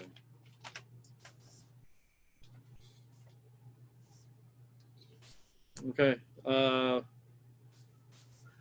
imagine I have some coin with me. I'm just going to try to find like an outdoor place. I don't know. Are things still going on here at night? Is it still active or is it everything shut down? No, it's very much not active. There might be 2 of the several restaurants in this quarter that are still open. Okay. So yeah, I'll go into one of those and try to find a seat and get a drink. Okay. So when you walk in, it's much like their clothing. It's very utilitarian. Everything is very much for function rather than form. So there's no decoration or anything like that. And they, the Rhaedran, like kind of greeter, looks at you with a very friendly face and says in kind of a thick accent, welcome. You sit? Yep, I can do You it. eat? Yep, I do that too. Good. Follow. And then he kind of takes you to an empty table. There's maybe 2 other people in the restaurant, very clearly not Rhaedrans, who seem to be eating at separate tables. Okay. Yeah. Okay, so yeah, I just will order a drink and eat something simple and try to see if the fog lifts from my concussion. No. Okay. You're still having headaches. It's still pretty bad. Okay. So I'd imagine I would be eating and at some point I'd probably like pass out on the table asleep.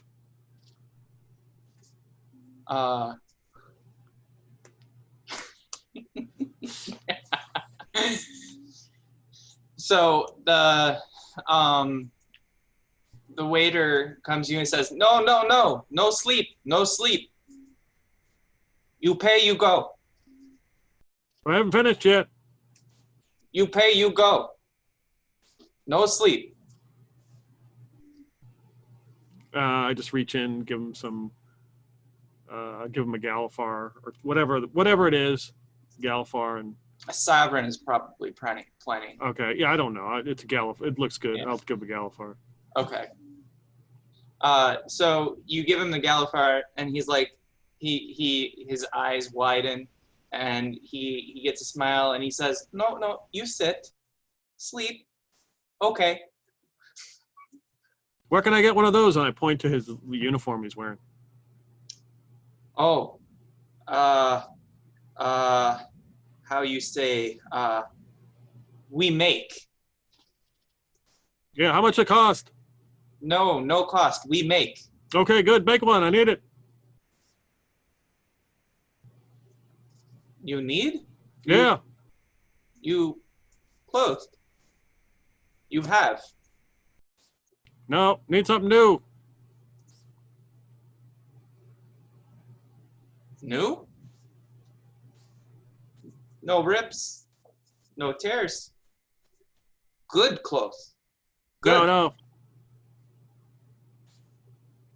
I need one of your outfits.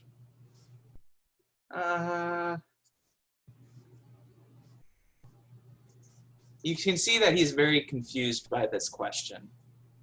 Yeah, and he's not the one that's got a concussion.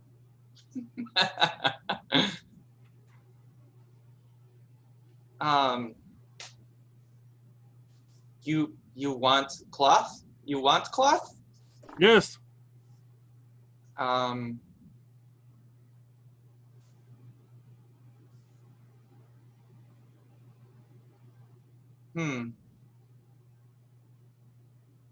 So he kind of thinks for a minute, and then he says, you wait, be back. Okay. Yeah, I try to wait for him. I just probably fall asleep as I'm waiting. So when you wake up, Sleeping at concussion off is always a good idea. Yep. He's at the Hardry Adrian Cafe. He'll be fine. so kind of you're kind of in and out of consciousness as you're sleeping. You see him talking actively with somebody behind the counter in a language that you don't recognize. And then eventually he comes back and he says,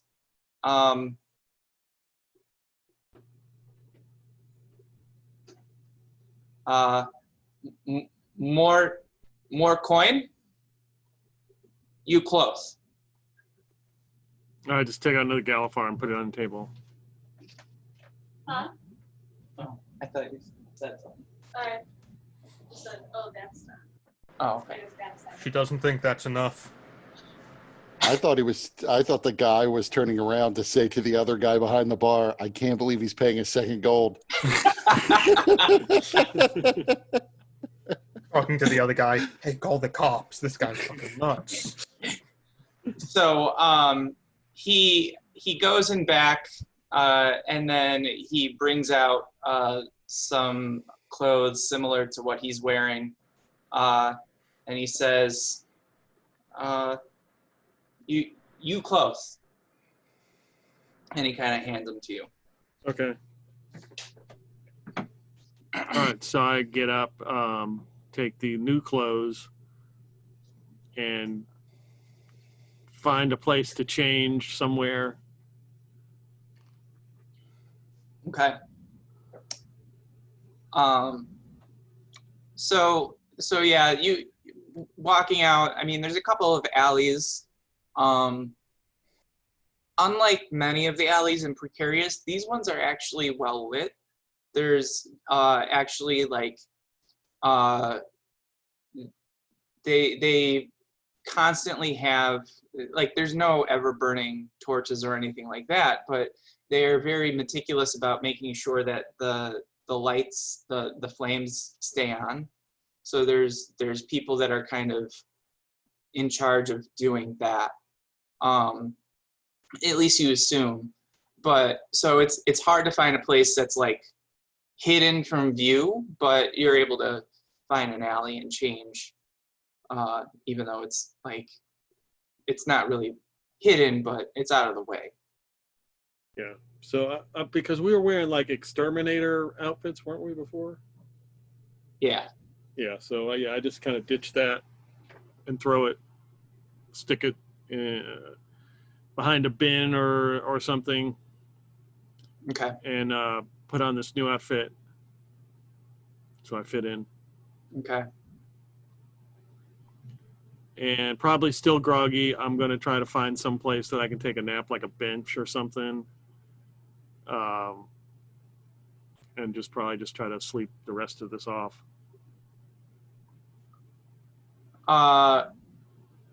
So you try to, you do find a bench and you try to take a nap, but pretty quickly there's somebody waking you up and says, no, you cannot sleep here. You must go. Is there a temple someplace? No An temple. inn? An inn? No, you do not belong here. You must go. What do you mean? I'm dressed just like you. You are not Ryadran. Is there some kind of medical something? My arm's broken. Can't you see? Got bruises on my face, scars. We do not want vagrants. I'm not a vagrant. No, you must go.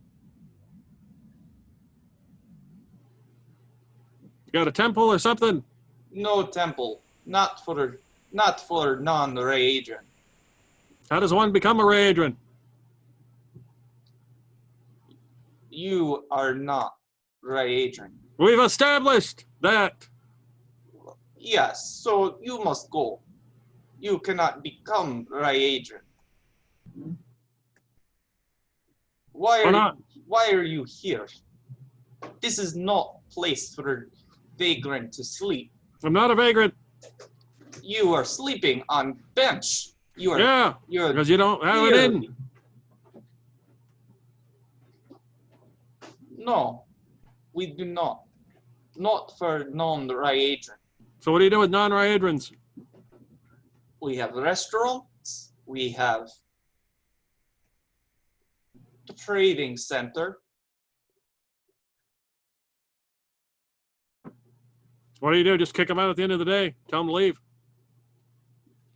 Non-Ryadrans do not wish to remain. Not much here for your kind.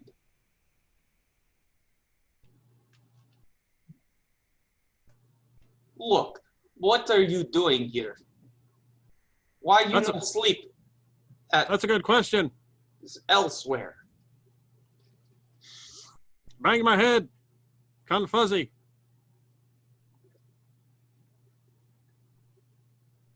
And he looks at you and he notices like you have a pretty clear contusion on your head. And he says, so you are hurt, but what do you seek here? Help. Do I need to spell it out for you? Are you sure you want Ryadran medical help?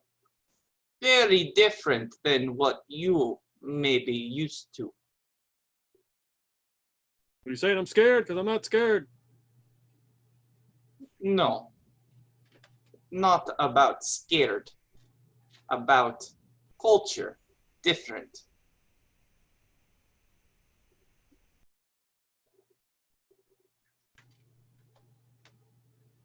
Like what? Look, you are an outsider. It is not your place to be here at this time. Come back tomorrow. You will go there. And he points towards a building entrance.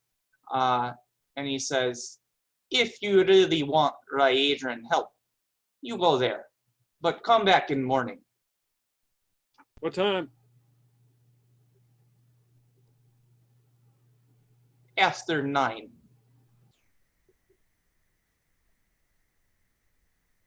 Okay. Now you go. You sleep elsewhere. Okay. So I turn and walk away, and occasionally will turn back. Is he watching me? Yeah. And then I walk till I get to like a building and go around the building, and then I poke my head out and see if he's still watching me. Yeah. And this goes on for however long it does.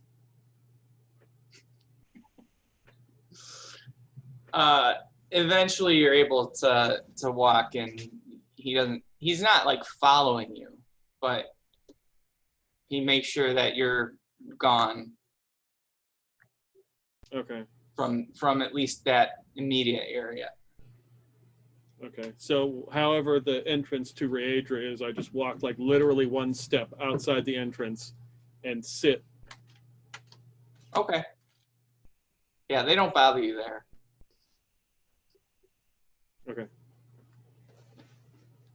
All right, so let's get back to Dag, Solana, and Hamarath. Let's fast forward that a little bit.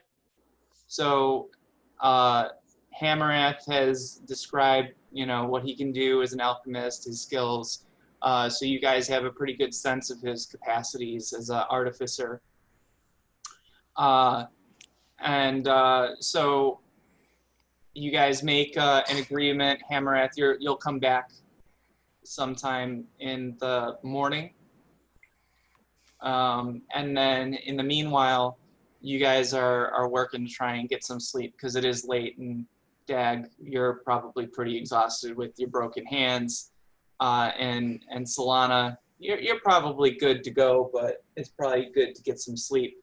But give me a Constitution saving throw.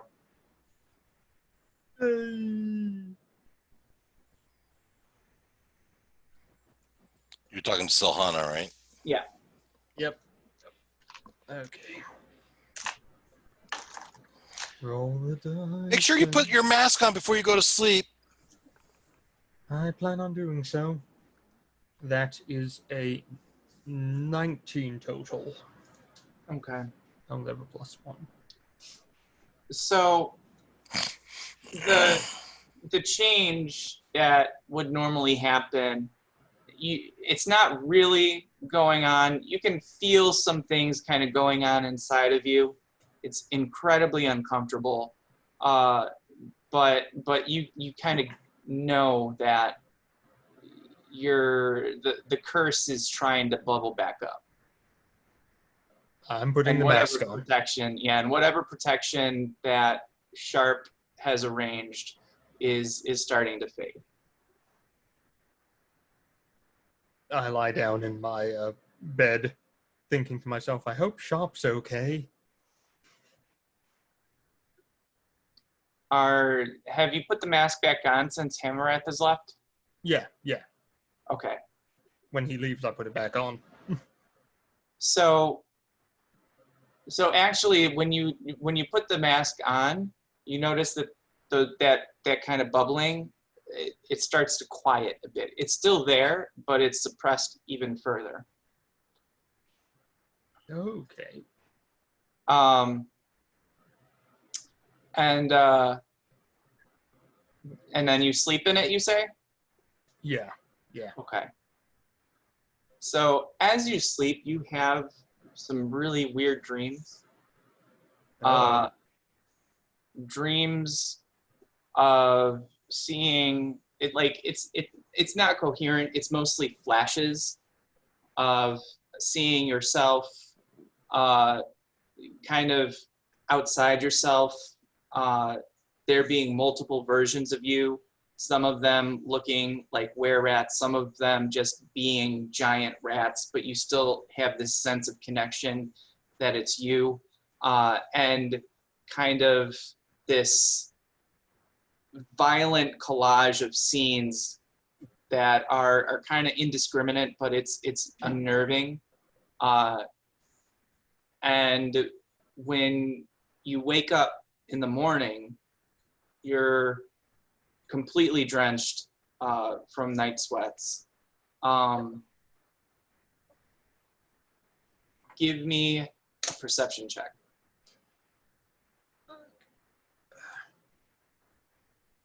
Ooh, 22 total there. Okay. So you notice that the mask, it's no longer tingling. You're not getting that sense from the silver, but the mask is incredibly hot to touch, which you notice when you take it off. You can feel it in your hands. It's not the same as the reaction to silver that you previously had. This is like it's actually physically become hotter. Mhm. I will set it down then. Well, that was something interesting. Yeah, and even though you slept, you don't feel like you've gotten any rest. Yep. I know the feeling.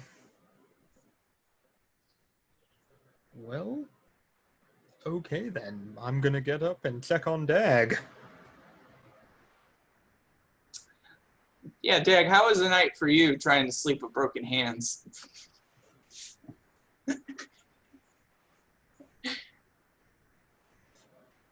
Oh, I can't hear you. He lost his voice. I was crying so much through the night, I lost my voice. Sorry.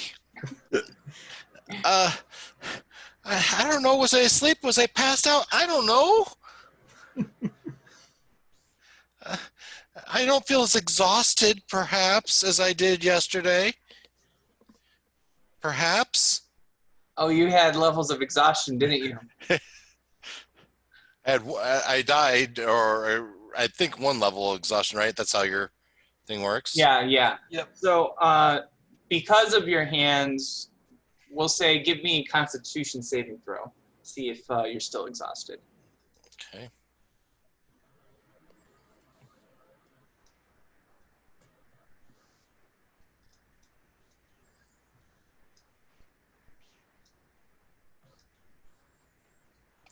A 4.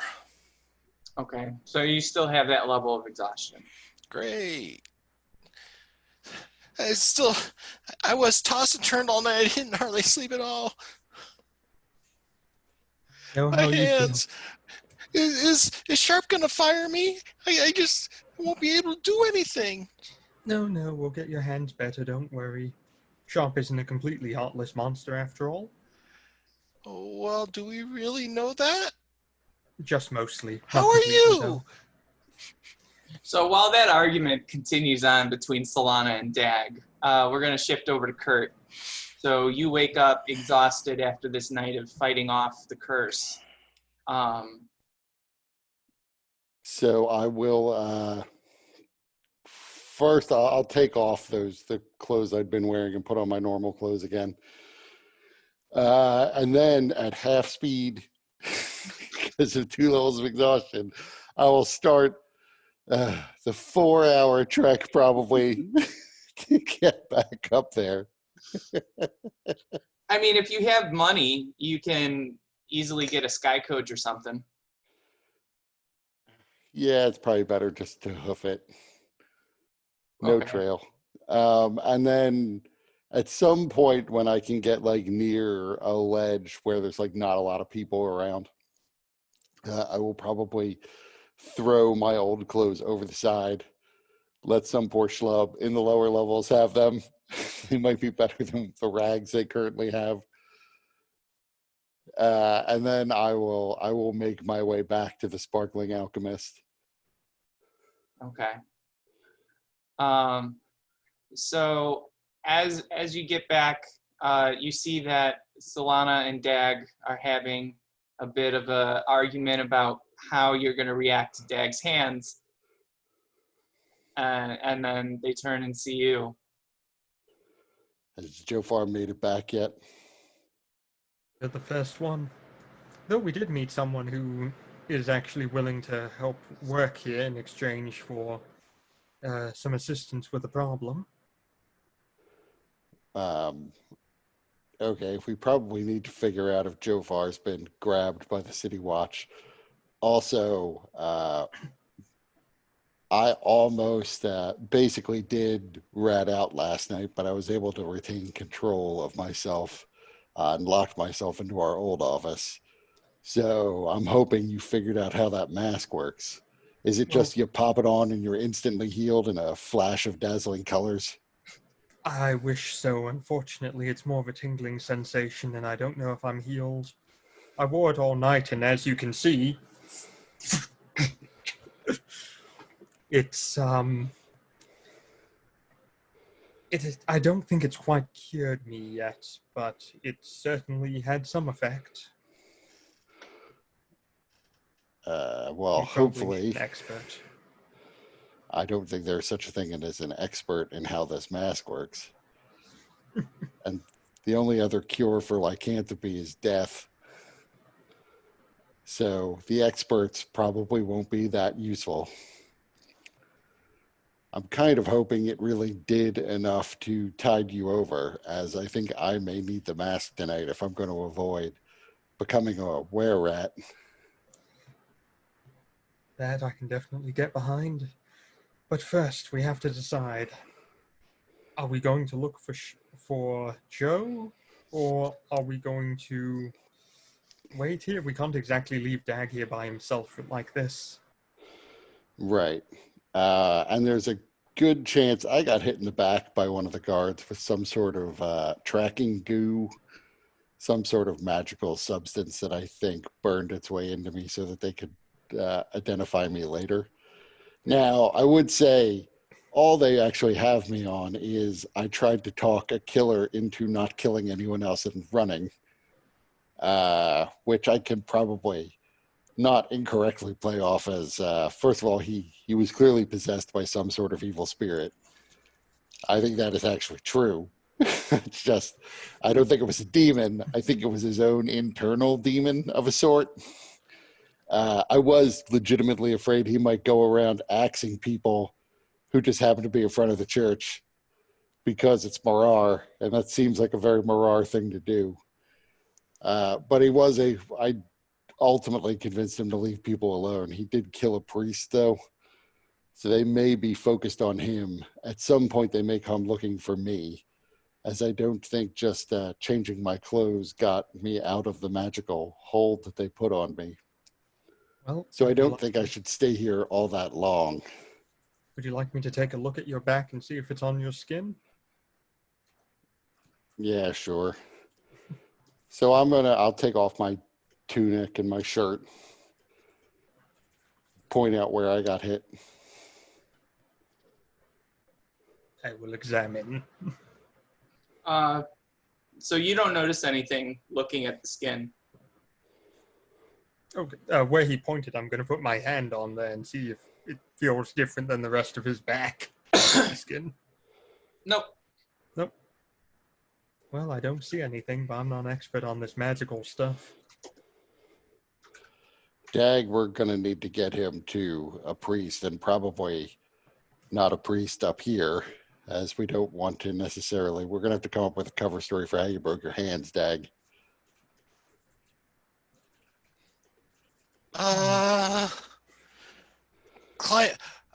Boxing accident. Yeah, your hands are pretty busted up for it to be boxing. I can break a few other things to make it look like it's correct. Is there anybody within your family that could get you access to a cleric with fewer questions asked? Perhaps I could ask. Because you actually may need pretty significant levels of healing magic, which I think we're happy to throw the coin in if we have enough to pay for that. In the meantime, though, I think I should look after Dag, and Silhana, you should go to the guard station. Just figure out a way to ask if maybe they've arrested Jofar, because that seems the most likely reason why he hasn't turned up yet. I mean, I guess we can wait a couple of hours, give him time to get back here, just like it took me the time to get here. When did you last see him? Where was he going? He was climbing directly up the church. Where would he go from up the church? It doesn't go anywhere else. Yeah, I'm not really sure he had a plan. Even if he did, I'm not sure it was Joe as much as it was probably Marar. But yeah, Marar took his giant axe that I told him not to bring and beat a cleric to death with it. Was that the axe that you blunted? Yes. Hmm. But it was still a giant heavy metal bar that he could beat a cleric to death with. Well, that is a bit of a problem then. He actually beat one of the priests of the Silver Flame to death with it? Yes. And he looked like there was blood in his eye and he was going to do more. Did they get a I think tracking we from got, him as well? not that I saw, but I actually didn't notice. I only felt that they hit me. Mm-hmm. Because he should have been in disguise at the time as well. Right, that's true. He was in his rat catcher disguise. Along with the stuff I did and But also the mask. if they caught him while he was still wearing the disguise, then that they would be probably gone. realized he was in disguise. Yeah. Well, I'll see what I can listen to first. They'd probably be bragging about catching the killer of a priest. Yeah, it might be good just to hear what they think about the whatever happened at the church at all. Yeah, I might go See, back there. if you do find Jofar and you can remind him, the plan was to get away without anybody knowing a crime had been committed. And murdering the priest really put the giant fucking axe to that plan. We were pretty much out of the building, and then something happened I didn't see, and I ran back here. Yeah. Well, I'll ask around, see what I can find out. If we go talk to Nana, she should probably be able to point us to somebody that can help me with my hands. All right, I will take you to Nana. And I guess we should meet back at the old office. I'm afraid that whatever this tracking thing that they hit me with is, it might have a range. And they might not even care to track me as a witness into Precarious. There didn't seem to be anybody around our old office. That's where I locked myself in last night. Okay. Well, make sure I you guess have... give me the mask. We can't really wear it in public. But when I get Dag back to the office, I can try putting it on and see if it does anything for me then. And at least I'm not going off to the guard station. Yeah. I will hand him the mask. And at this point, this is when Hammerath knocks on the door, because this is about the time that you guys agreed for him to return. Open up, FBI! Hello? That would be a twist if he's been working for the guard undercover the whole time. I wouldn't be surprised at all. Oh, Sean. You're muted, Dag. That's Hammerath. The Hammerath guy, he was pretty cool. He gave me a healing potion. So I understand you're looking for work. If we can help you find something or help you with a problem. That's right. You must be this leader I heard so much about. I am. I was away on business yesterday. I see. Seems the town, the neighborhood's abuzz with the commotion of the church. What happened at the church? Apparently, Flame Bearer Lance Hardwood was maimed. He's alive, but there is concern that he may never walk again. Flamebearer, you mean the Church of the Silver Flame. Not a fan myself. Well, this community is fairly devout. Wait, you said maimed? Maimed, yeah. Well, it's always a shame when crimes go unpunished in a nice neighborhood like this. But I guess it's good that he was merely injured. It seems people are... on my way over here, I heard there were several neighbors just congregating at the steps with hushed voices. they seem to be kind of scared. You know, that sort of thing doesn't happen around here. Well, I mean, I guess I'm glad to hear it's not common that people get maimed. Was he at the church when he was attacked, or was he just out on the street? He was out in front of the church. Yeah, Did they that catch is the weird. killer? Did they catch the person who attempted to kill him? Nope. No, the killer's still loose.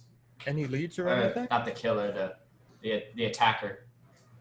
Did the cops have any leads, or are they asking for information? Any ideas what they're looking for?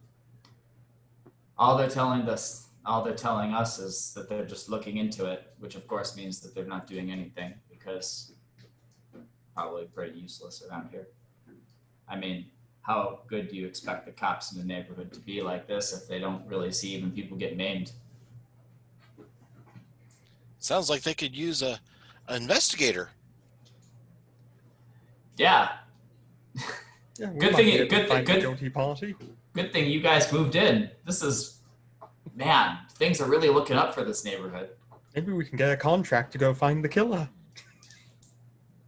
You probably could. You know, I bet Lance Hardwood might remember what he looks like. You could try talking to him. I could ask.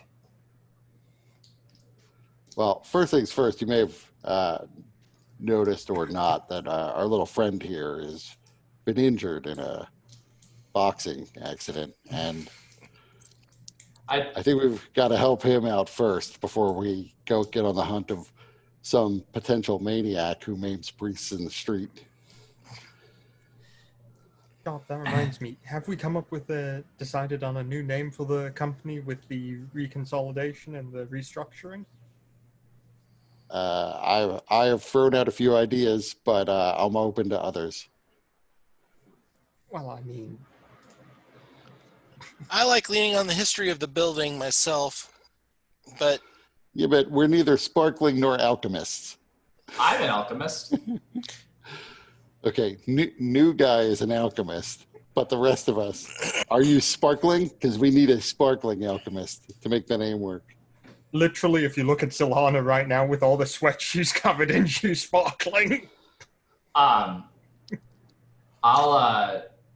I'll touch my. I have a necklace around my neck, and I'll like pull it off, and I'll touch Silhana, and I'll like touch like her garments, and it'll start to shine. Why do I See? feel like a vampire? wow, that's cool. So we're not sparkling alchemists, but we're in the building of the sparkling alchemists. So when we say we're sparkling alchemist investigators, people will know where to go because of the building. Yeah, we could always change the sign on the building, though. Yeah, but they wouldn't know which building. You say sparkling alchemist, they'll automatically know what building. You say a blah, blah, blah building, they won't know which building that is. I mean, I feel like we could build our own brand with something that is catchier than sparkling alchemist. You're the boss. I mean, I But frequently. in any event, it sounds like, Solana, that thing I wanted you to do, we probably don't need to do. We should probably take Dag to find his Nana now. Yeah, that'd probably be for the best. Now, Dag, can you walk or do you want to be carried? Oh, I can walk. Okay. I just better not fall.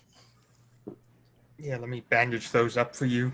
And I'm going to put a couple of bandages so they're not, waggling there. I just got 2 wads of cloth in my end of my hands, in my arms. Solana, give me a medicine check. Yay! Something I'm good with. 16. Okay. So you're able to bandage Dag's hands pretty comfortably, well, as comfortable as he can have them, to ensure that they're, not gonna get any worse making the trip, since they're pretty much garbage right now. I also have the medicine kit, but I don't think there's anything I can do with that for him. Do you need another healing potion? I can this whip point, one up for you. Yeah, I appreciate that, but I think I'm healed. My health is fine. It's just I'm afraid the bones in my hands have been broken and they need some straightening and I don't think a typical healing potion is going to do that for me. So I came from the orphanage, the home for the wayward youths and precarious, the Jurassic home, the J home. Perhaps you've heard of it. I don't know. But anyway, the Jurassic house sponsors it, and so maybe there'll be someone there. So Nana Danglebosom runs that place, and she'd be able to point me into someone that can do some healing. The House Jurassic does healing. Yeah, so If you wanted to come with us, you could tell me about this this thing you need done on the way. Yeah, that works. and we could ask her about this milk you're looking.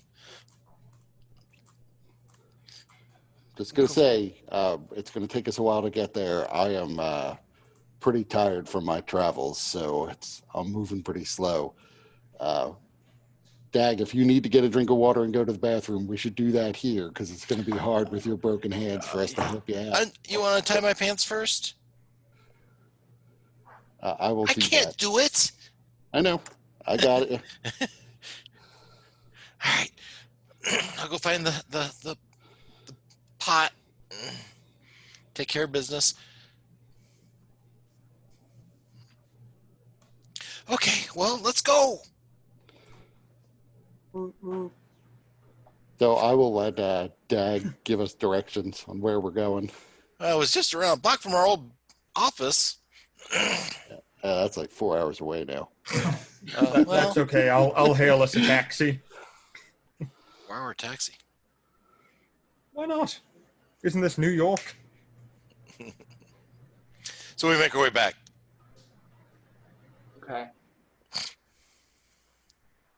And I would have told Declan, Sharp, all kind of the same information I told Dag and Solana. Say, well, I never actually. Whenever I meet Gary, I just send a message. Gary Coleman from Death's Gate.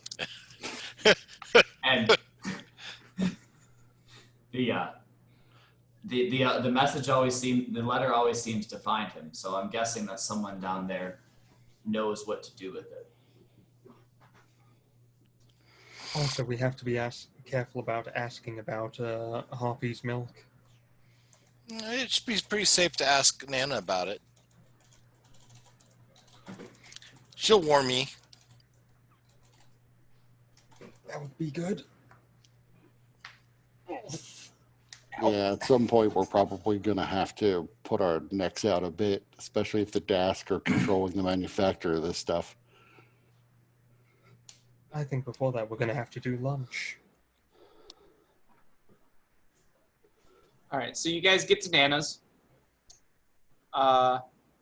So Dag, at Nana's, does she usually answer the door, or does someone else answer the door for her?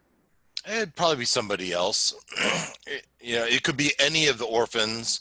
It could be any of the staff. She's probably either in the kitchen or in the office, or maybe organizing something or giving a lesson to the kids. Mm-hmm. So you guys approach the door, and somebody other than Dag, I imagine, knocks.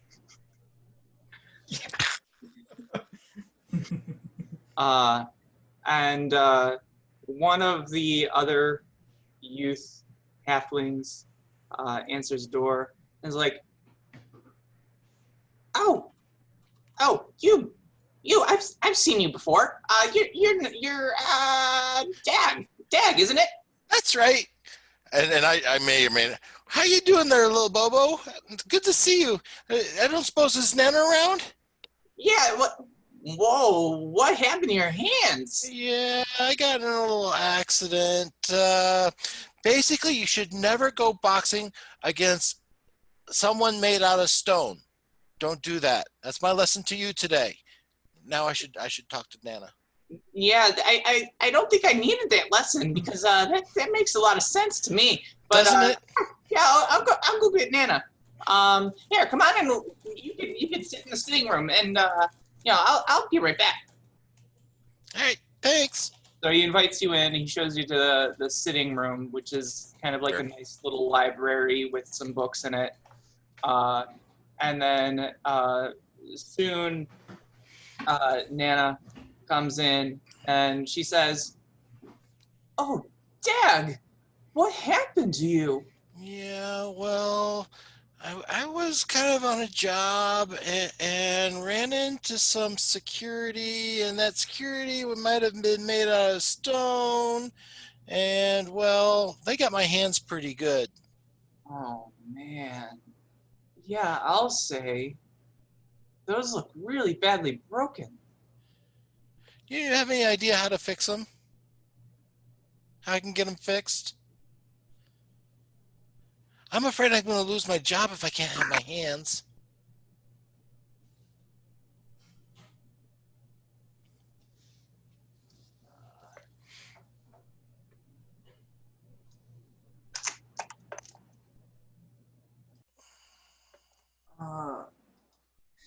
Yeah, you're gonna need to go and see Mr.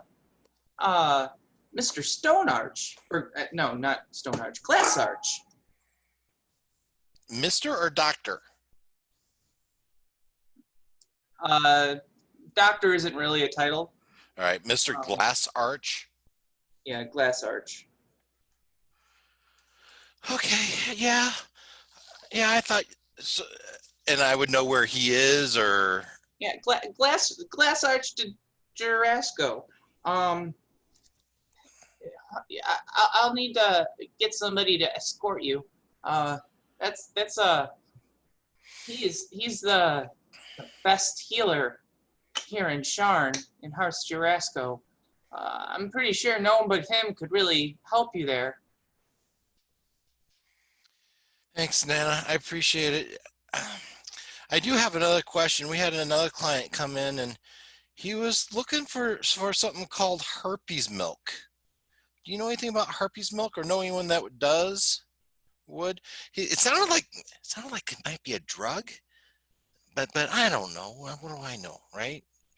Something that's soothing pain, and he talks to someone and dash. He has a dealer for it, and That's what I heard. I'm a friend asking for a friend. oh, you think I need it for that? I don't need it for this. I'm gonna go see this Glass Arch. We have a client. It was one. So Nana looks at you, and her face turns stone serious. Mm-hmm. And this is the look that she very rarely gives anybody. But you know when she gives it, Mm-hmm. it turns basically your heart seems to turn to stone because it's that serious. And she says, "Not talk about that. If you know anything about that, then they're gonna want to talk to you." Who's they? The bosses? The bosses. Oh, well, I don't know. It was just his client was asking about it. Okay. Stay away from them. If anybody's asking about that, you don't want anything to do with it. That is something you don't mess with. Okay, Nana, you know best. I'll tell my boss that we shouldn't take the job. Now let's get you over to Glassarch. Okay.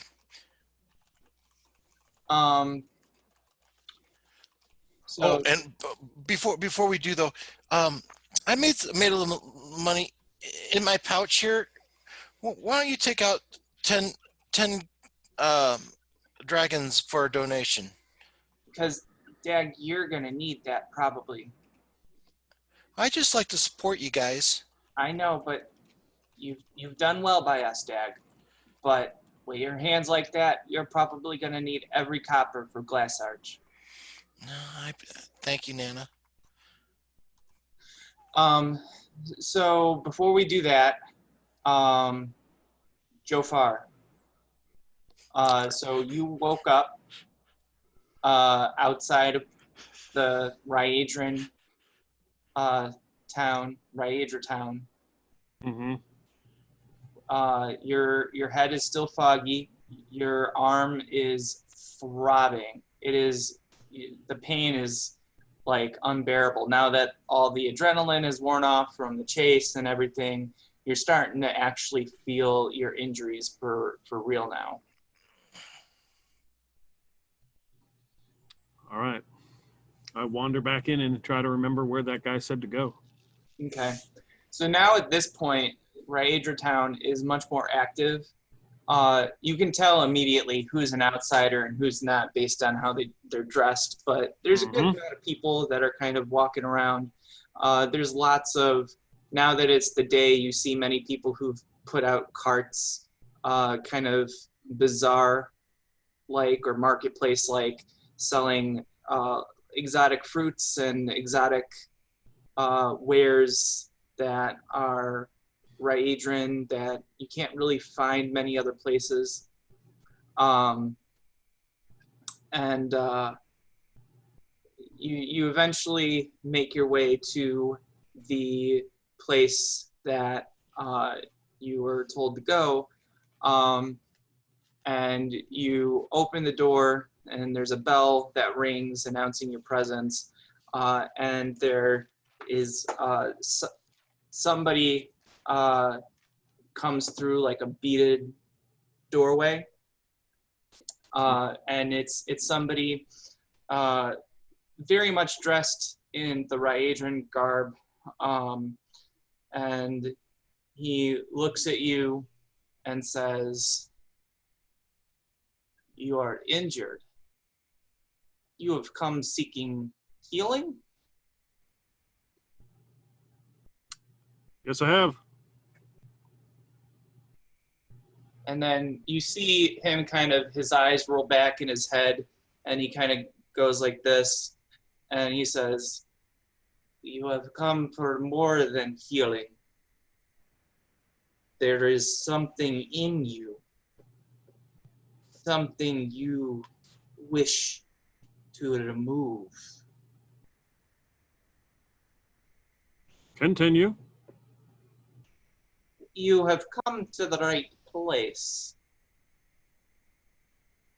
Come." And he invites you, he holds the beads open and motions for you to enter before him.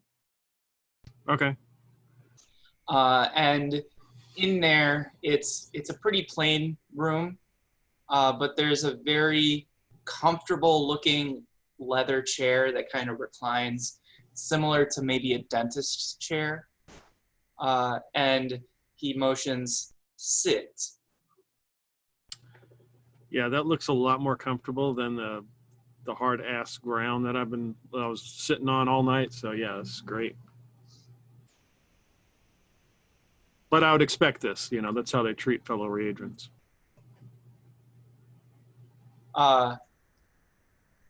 So he says to you, "I can splint your arm. I can give..." No, don't split it. Just "Don't splint it?" I thought you meant split. No, splint is good. You got to enunciate. "Splint. That's what I said. And I have salve for your head, but the true reason you are here requires something more. I can provide. Do you wish for me to do the work?"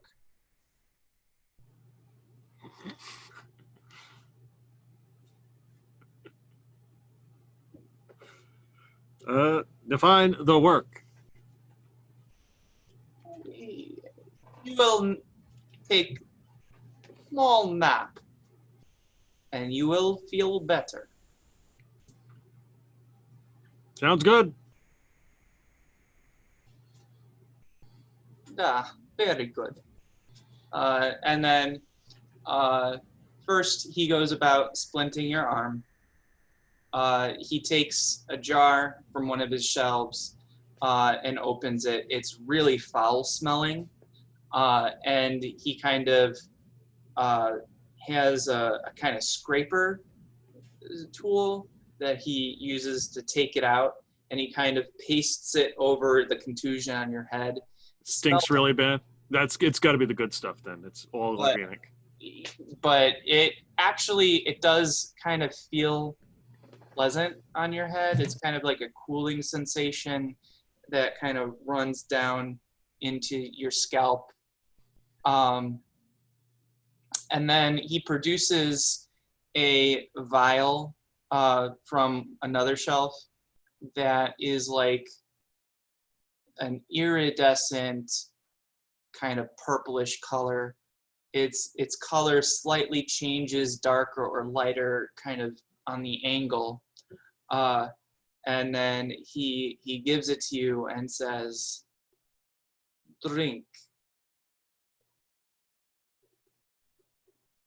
Can I do investigator perception? I'm going to look around to see if he's got like gnarly looking like tools or something in here. You know, it's probably a disadvantage since I'm still cloudy. Yeah, with your concussion, all wisdom, intelligence, or charisma checks are with disadvantage. Okay. Checks or saves. Okay. But yeah, you can do investigation. Okay, so I don't get my natural 20, but I do get a 19. Yeah, you can see some tools around here, but nothing looks particularly vicious. Like a corkscrew, you know, like Yeah, long nothing needle. like Okay, good. that. Nothing sharp. No ball gags. No, none of that. Okay, good. This isn't going to be a Pulp Fiction type of thing. No need to worry about the GIMP. Yeah, just Jofar looks around and just like, oh well, and drinks it down. So it tastes a bit bitter at first, but then it kind of washes over you and it like fills your mouth with a kind of sweetness, and you kind of feel that sweetness strangely spread to the rest of your body. Like you feel the sweetness as if it's like a touch sensation, which is very strange, and you kind of become a little like out of it. Mm-hmm. Like you just smoked like the biggest blunt. Mm-hmm. And then you kind of fall into sleep. Yep. And then you start experiencing some dreams. It's you see this mirror version of you, but with the dread helm and the axe staring back at you. And then you kind of see that image shatter as if it was in a mirror, and it kind of falls away. But then it's like the scene changes and there's an egg there. And you don't know what it is, or where it came from, but it's kind of humming. Mm-hmm. And as you look to examine it, you realize the hum is more of a beat, and it's beating with a rhythm. And it kind of has a slight glow that comes in and out with that same rhythm. And you go to touch it, but then there's like something around it that as you go to reach out to it, it shocks you and you pull your hand away. And then it kind of, the terrain between you kind of lengthens, as if it's receding into the distance. Even though you're not moving and it's not moving, it gets further from you. And then eventually that vanishes as well. And then you have this intense feeling of euphoria, and like you know that everything's gonna be okay. And then slowly you come out of it. You're still in the chair. You've kind of drooled on yourself, and you see the person that was taking care of you in a chair right across from you, and he looks like he's exhausted. It looks like he's been running a marathon or something.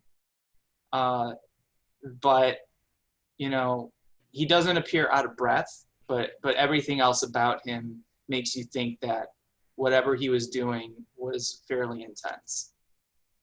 And he says, "Now you are better." Yeah, I feel much better. You look like hell, though. Is my work. Anything else? Nope, feel great. Duh. Come back anytime. And he pulls the beads and then motions for you to go through. I think I still have a dragon, so I would reach in and hand him a dragon. No.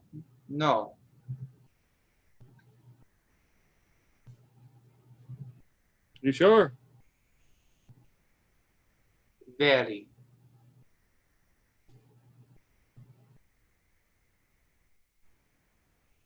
All right. And I will leave and proceed to head back to the alchemist, The Sparkling Alchemist. that place, yeah. So your concussion has improved. You're no longer having disadvantages on those checks. Your arm is still very much broken, but it's much more comfortable. Okay. It's still throbbing. You can still tell that it's broken, but you know, he set it pretty well. So I would take like before I would leave town, I would take like a scarf or something that they sell and wrap it around so you can just see my eyes, because I don't want to go in without a disguise, some sort of disguise. Okay. So in my Readrin garb, something that matches the outfit that they would wear. Okay. So they charge you a couple of copper for the scarf. Okay. I'm sure they're all shades of beige or something. Something that you do notice, I mean, it's harder to tell inside Precarious because it's inside of a giant tower. Mhm. But as you make your way outside the tower to get to Oak Bridge, you realize that despite feeling like you only woke up a little bit ago, it seems to be the late afternoon. So you've lost some time there. Yeah, but what have I gained? Am I getting weird looks because I'm in Readrin garb and I'm out walking around? No, nobody cares about that shit outside of Rage or town. Okay. All right, so you guys make your way to Glass Arch. And with Nana's assistance, you're able to get there. And essentially, Glass Arch looks over your hands, Dag. He unbandages them very carefully to look at them. And a couple of things you notice about him. One, his dragon mark it basically covers his entire arm. And he very proudly shows it off so that, you know, his clothing always is cut off. It's actually probably from his chest wrapping around his back and down his arm. So it's one of the largest dragon marks that any of you have ever seen. And he makes sure that it's always visible. He looks over your hands. And you can see that he's looking very expertly at them. He's prodding in a couple of places that, you know, it's sore and it hurts, but it's not intolerable. And he says, "Oh yes, this is going to be quite a lot of work. So you have a few options. I can set them, and I can make sure that they heal naturally, but that will take at least 6 months, perhaps even a year." You're muted.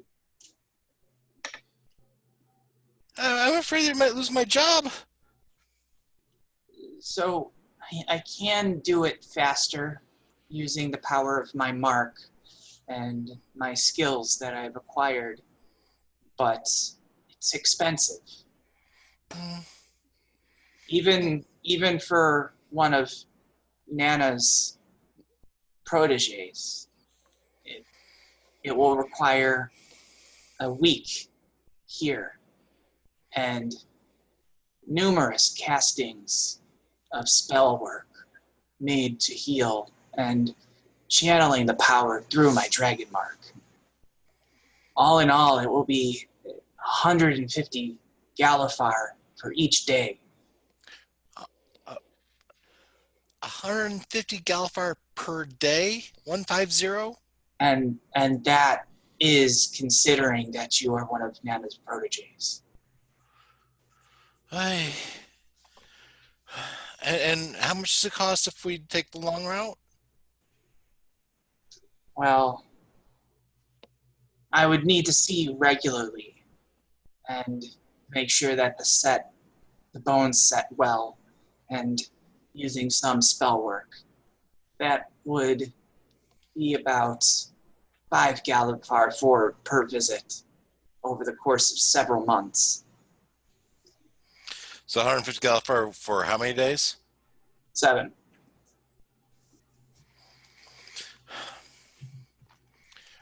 No one came with me. It was just Nana, right? I assume we all came. I with you. assume we Like all maybe you went. met with Nana on your own, but then we all walked over here. Just to clarify, what do you say, Mike? Yeah, so I thought that that's what was happening. Okay, good. Let me talk to my boss out there and see what path he wants me to take, and then we'll let you know. Okay? I should tell you, Dad, that if you do the natural healing, I will do my best, but over that course of time, it's likely that your hands will never return to full functioning. Oh, Using the spell work, it speeds the process, and it's much more intricate, mending the bones. yeah. So I'm gonna have to, I only have so much money, so I'm gonna have to see what we can do. So I hope so. And let me just go talk to my boss. Sure. So I come out to the group and guys, there's 2 paths I can do. I can go the natural way, 5 Galifar per visit, a number of visits. I don't know, affordable, but I may not get the function of my hands back. They may not be like they used to be. Or they can do a magically enhanced path, much shorter.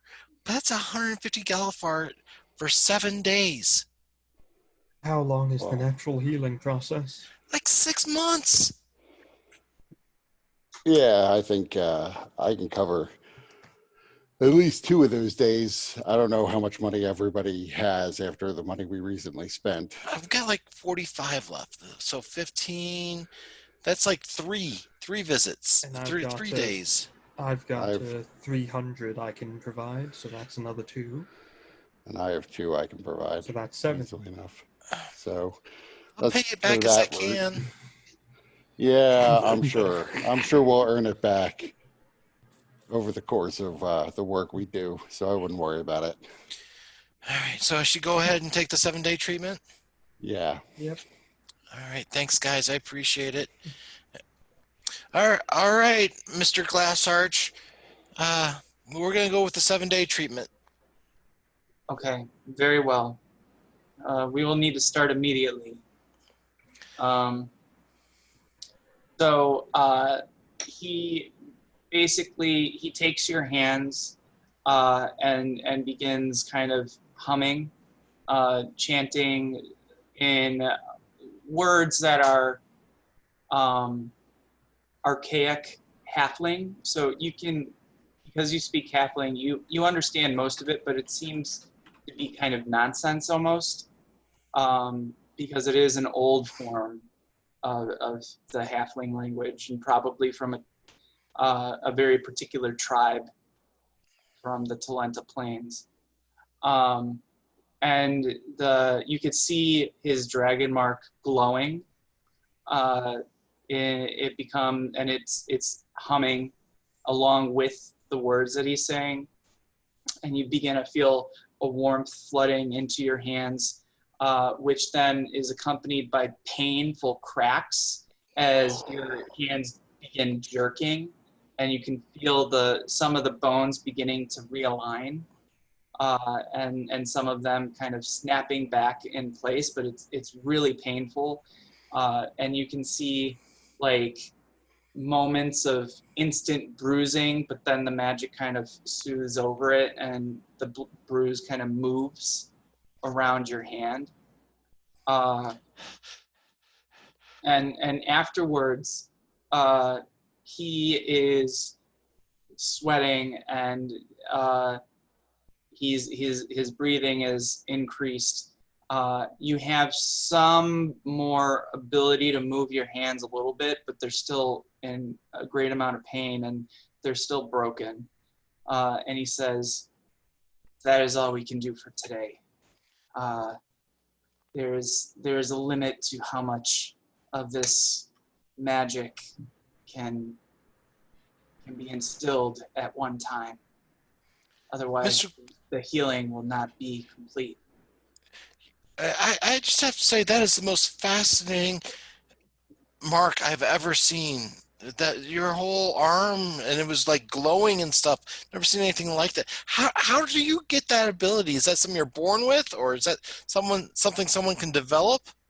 I was fortunate enough to be blessed with this mark. So from birth. Yes, the ancestors granted me the use of this power. Well, I really appreciate it, and I'll be back tomorrow, right? Every day for 7 days. Yes. All right, thank you. And then we'll be on our way. Should I keep them wrapped? He actually wraps them for you, Mm-hmm. and he says, yes, it would be best to keep them wrapped. Yeah, I would avoid using your hands. Oh, of course. Well, I can't. I'm not gonna touch. People touch my advantage and I yelp, so they don't get around me too much. So yeah, so you guys do that, and then what do you want to do now? Well, we still have to find where Sharp went, but we also probably shouldn't drag Dagger around down here. You mean And then Joe? there's Yeah. also the fact we have to go ahead and get the business set up as well. It's a mess in there for our purposes. Yeah, I'm not so concerned about getting the office set up first thing. Well, I mean, In if fact, we don't, we already have a we can job drag. and we haven't gotten it set up yet. So for the moment, though, I would suggest we all go back to the old office where at least we can discuss without, people wandering around us. Unless they come looking for the were rats. Is your old office in a tavern too?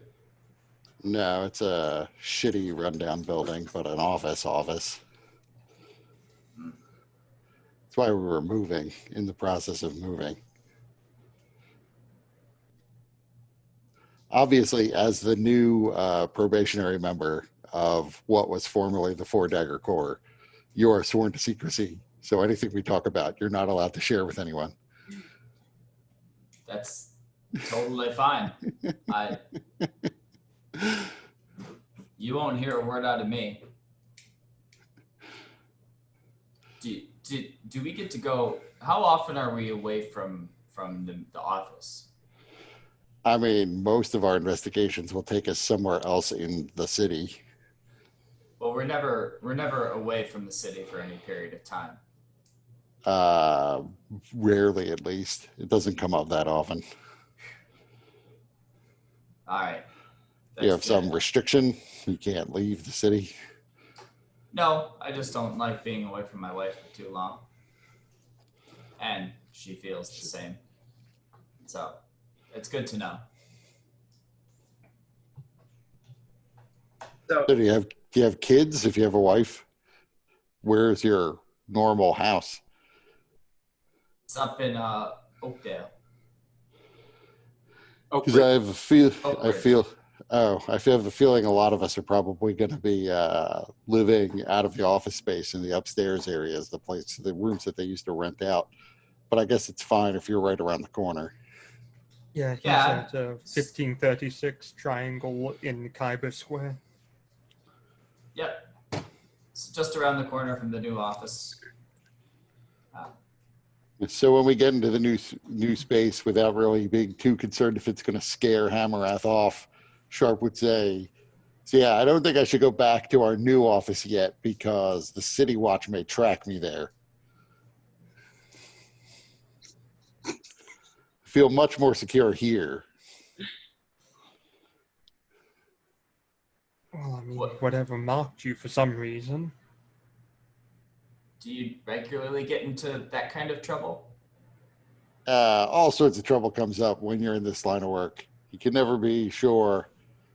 Frequently, we find ourselves at the scenes of various crimes, and so sometimes you wind up with the City Watch wanting to interrogate you, but we handle sensitive information, so we can't always just freely share it with the city. That's fair. There's corrupt people in the City Watch as well. You wouldn't want to tip them off. Well, and sometimes your clientele just doesn't want the city involved in their business. I would say I'm not in the habit of taking on clients who I think are committing crimes. So it's rarely going to be that. But people don't want questions asked then. They don't want questions asked. It's fair. It's good to have standards. I respect a man who has standards. Is Declan Sharp a man? Yeah. So at least it seems to me for a day or two, while whatever magic they used on me wears off, as it's gotta have a duration on it. It's probably best for me to hang out here. You guys could return to the Sparkling Alchemist or stay here. I'm a little afraid since Dag got all the the locals involved in our business last time. They may come hunting here at night. But I was here last night. It seemed pretty quiet. I figure if I can give it one more day, one more night, it's probably safe enough for me to show my face up in Oak Bridge again. Okay, and you have the mask as well. Right. Although you may want to stay here as well. It's not like we can split the mask in half and share it. Let me get my sawzall. This will only take a minute. So at that point, that's when Jofar shows up. He was going to the Sparkling Alchemist, and we're in the old office, so we're still Oh. split. He's going to go to the Sparkling Alchemist and find it empty, and so leave when we go back to the Sparkling Alchemist. So where was this Mr. Glassarch, was he in Precarious or somewhere else? No, you actually had to travel to let's see. Where is it? While you think of that, as I look at your background, maybe it's the Red Halo investigations.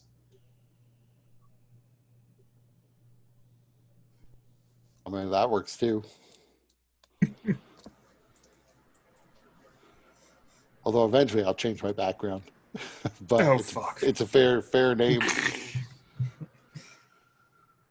Every time you change your background, we have to change the name of the company. New background, new office, new company. Well, if the background makes the man.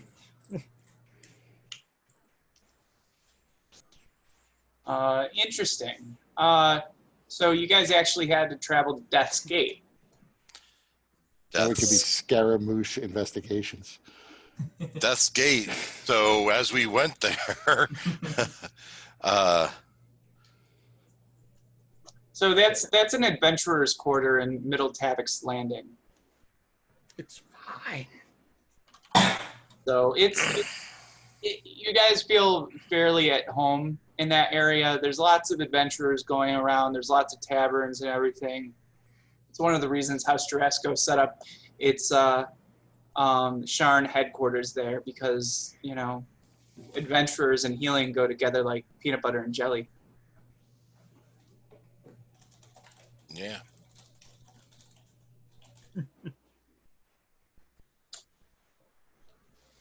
So, Yeah. so you guys are going back to the old office, and Jofar, you were going to the Sparkling Alchemist. Yeah. So So I think that we would probably send Dag and Hamarath back up to Oakbridge, maybe Sohana too, to care for Dag. or alternatively, because, you know, Jofar had some lost time and everything, and he's in Precarious because that's where the Rhaedra town is. So it's possible that you guys might have kind of crossed paths and met somewhere in the middle.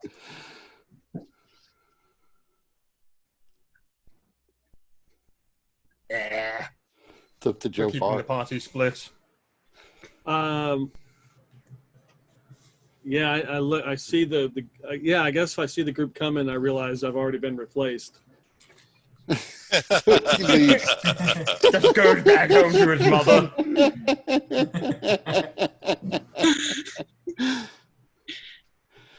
So Mom, I'm back. I will follow behind them to see where they're going. Give me a stealth check. All right. Oh no. Am I still at disadvantage? Hamarath, do you have a problem being called New Joe Farr? New Joe. Oh yeah. Well, I wouldn't really take kindly to that because I was born with the name. But it would 5. keep it clear for us I and for see Joe ya. Farr.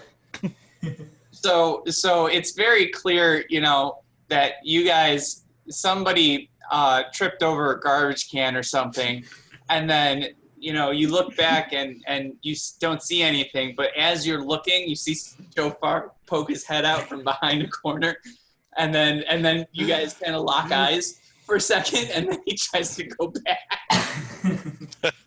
I guess it was the wind. We should keep going. Oh, good. Joe's back. Now we can make our way to the office. I wonder how long he's been there. What if he's just been tailing us the whole time? It's probably what happened. What if he Does it really wants his- matter? Maybe he's going for his old job back with the city guard, and he's going to try and turn us all in. I think we've established why he's no longer with the city guard. I think we're safe. Oh no, he seems like most of the others who work for it. So, I mean, it's fun for me because I'm still hobbling along at half speed. But if other people want to call for Jofar, it's not like it's going to speed us up if he's trailing us. I don't really care. I'm like a snail. You know, he looks like he's having fun. Let's not interrupt him. Is there someone following us? Should we do something about that? No, No, he's it's our missing companion. yeah. Oh, He's having fun right now. Just let him enjoy himself. All right. Well, it appears he's found, so that's good. Yeah, One mystery solved, guys. That's right. First day, we already solved the mystery. This is great. I will yell out as we make our way to the office. Joe, if you want to walk with us, that's fine. If you want to continue to tail us, also fine.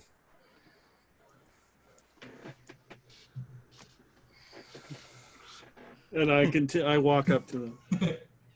I continue to tail them. Sneakily. Practicing his ranger skills. The best part is he can even sneak because he moves at half speed anyway, with you at the moment sharp. Mm-hmm. So yeah, he says that, and look behind him, and then I walk up to pick up my pace and walk next to Sharp.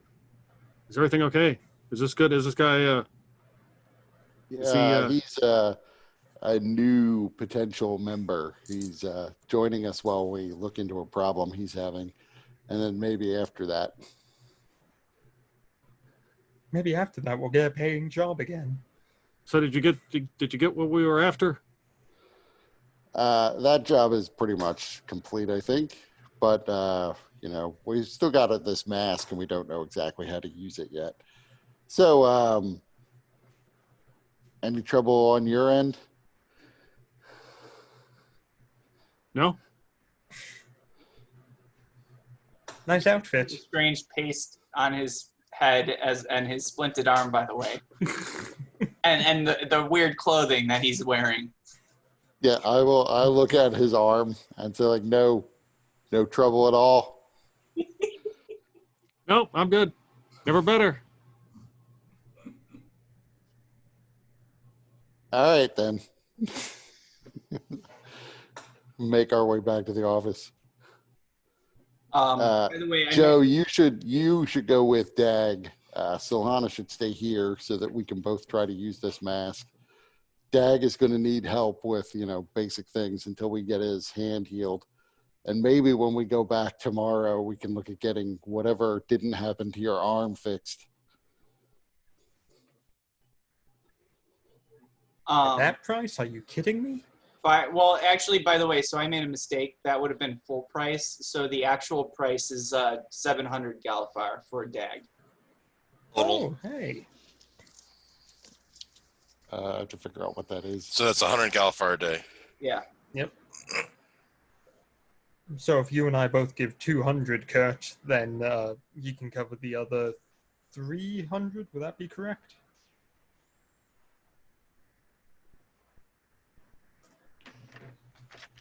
I think I math well. Yeah, I think that's right.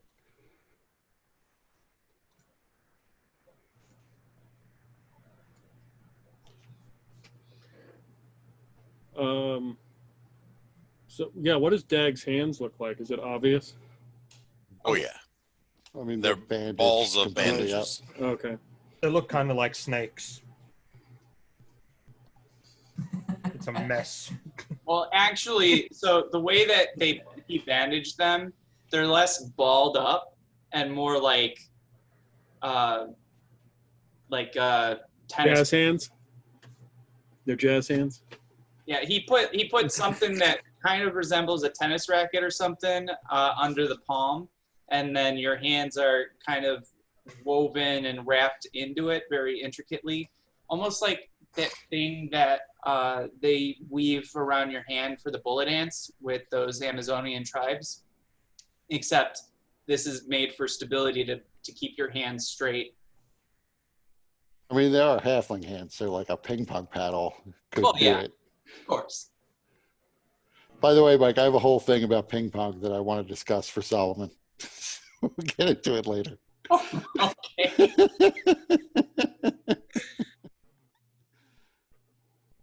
It requires ping pong to exist in Eberron, though, which is why it comes to mind so quickly.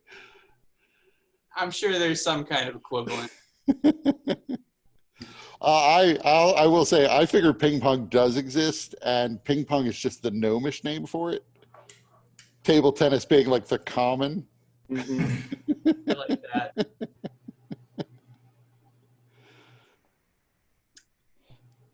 So you okay with that, Joe Farr?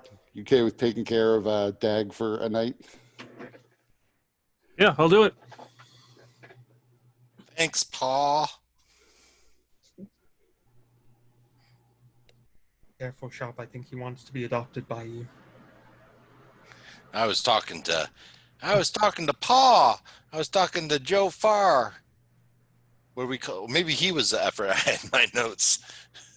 Joe Farr isn't really the father type. I doubt he really would have any kids or anything like that. I mean, I've no reason to object to the whole father-son thing, but if I knew what set Joe Farr off, I would object. I think you're going to get along fine. It's like he's healed of the whole Morar thing, but we don't know that, and then this is the thing that causes the relapse.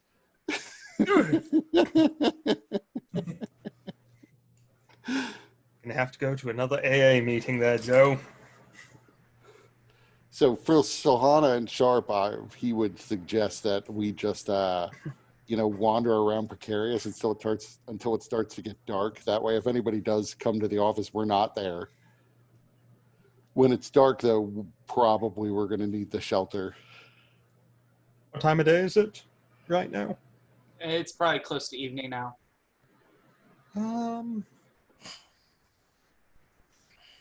Okay. I was thinking about doing something, but never mind. And once we're back in, I would put on the mask. I do warn it does get quite hot, and you're gonna have some weird fucking dreams. Well, last night I had to stay awake because I was in full-on humanoid rat form, and it took every ounce of concentration for me to stay in control. Okay, then.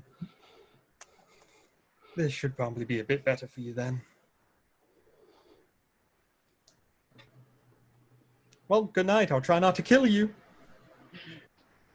I'm at least Kill you hoping in the morning. Yeah. I'm at least hoping that you'll recognize the were-rat in me and leave me alive. And I'll get to see if anything happens to you since you spent at least one night wearing the mask. Maybe it'll give us a sense of if the mask did anything or not. It's like insulin. You just have to keep wearing it. Right. Well, there is that concern that has occurred to me that maybe it doesn't cure you. It just suppresses it if you wear it while you're supposed to be transforming, in which case only one of us gets the mask. Let's go ahead and find a cleric who knows lesser restoration and just be done with this. Oh, if it were as easy as just casting lesser restoration, there wouldn't have been the need. Yeah. It's never that easy, right here. Right. As far as we know, there has never been a cure found, magical or otherwise. Yep. And this mask is like an aberration that it's even rumored to work. Hey, for all we know, that's just a rumor, and the mask actually doesn't work. Mask doesn't do shit. Remember the source as well. Right. Has anyone tried inspecting the mask? Yeah. I inspected it when I got it from Dag. And Nothing. identifying it didn't produce any meaningful results. It's still just a mystery. I don't have the spell identify, and nothing came up when I spent time concentrating on it, but maybe Sharp has identify. I mean, I don't have any spells at all at the moment. Well, but I never had identify. If you would like to, Mr. Alchemist, try to identify it, I have no objections. Well, if it if it might help you guys have a better night's sleep, you can spend some time identifying it. Yeah, so this definitely, I'm going to give you this mask in just a second, but this definitely goes into the category of we don't talk about the mask outside the members of this company. No, we don't talk about the fact that we have it, that it exists. It is top Company secret. What mask? Exactly. As I pull it. Exactly. Then I will hand it over. So I'll take it and I'll like kind of rub my hands, like feeling every caress or every inch of the grain, smelling it. I'll like lick it, and Tongue kissing the mask. I'll pull like some dust I have in my my out of my pouch and like sprinkle it on and then blow it off. So the mask, as you're casting Identify, it radiates so much magical energy that it's hard to get a sense of what it even does. You know that it's has some kind of abjuration and transmutation effect within it, but the magic that is enchanted into the mask is so different from anything that you've studied that even with the Identify spell, you can't really clearly know what it does or how its effects manifest.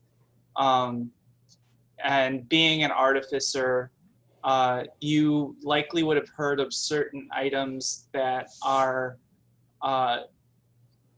of such great power that Identify isn't sufficient to really understand what is working within the enchantment.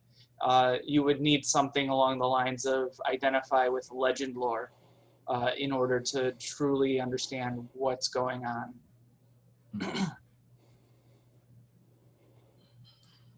And also even just using the Identify spell, the observing the magic and trying to trace the patterns within it is almost overwhelming to you, to the point where it's almost painful and nauseating to examine it for too long. So like as you see Hamarath like taking deep inhaling, his eyes roll back, and he kind of like brings the mask away. It's like, it seems I've never run into an item of this type of power before. This is beyond my skill to identify. Where did you find such a thing? Also part of the secret. We'll tell you the whole story one day. Super complicated. Well, there's a little bit of abjuration and a little bit of transmutation, but beyond that, I wasn't able to discern anything else from it. Hopefully we can figure out how it works then. Trial and error. We'll probably, if you guys don't see us by midday tomorrow, I guess come back here. We can take Dag to his next treatment and discuss our next steps. All right. Should I report for work at 9, 8, 7? Probably. If you get to the Sparkling Alchemist at noon, we'll either be there or you and Solana and Dag will have to come here. Or Joe. Joe could come instead of me. Right. Okay. So I think that's a good stopping point for the night. And some of the things, because it looks like you guys are going to have some downtime, probably at least for a week while Dag is recovering, and also while Jofar is recovering from his broken arm. So some of the things we can settle by email, like, for example, what happens with the mask and what you guys want to do with your downtime. And then we'll pick it up in 2 weeks. Okay. May I ask, would it be possible for me to cast Detect Magic to see the mark on the back of Sharp if he has it? Yeah. Yeah. Okay, yeah. Because I wanted to check and see if I still had that thing on him. So you cast Detect Magic on Sharp. Well, you cast Detect Magic, and first of all, The mask. the magic of the mask just overwhelms almost anything in the room that you would notice. So you would know that you would need to do it in a separate room or far enough away from the mask to try and get a sense of it. Yeah. But as you look over Sharp's shoulder, where he felt the impact, you see a slight residual of magic. There's no longer any kind of magic that is there present, but magic can sometimes leave a lingering sort of aura that will vanish over time. So there's nothing that seems strong enough to get the sense that it's currently doing anything, but there was certainly something that was there. Okay. Well, if they were looking for you, they know where you've been.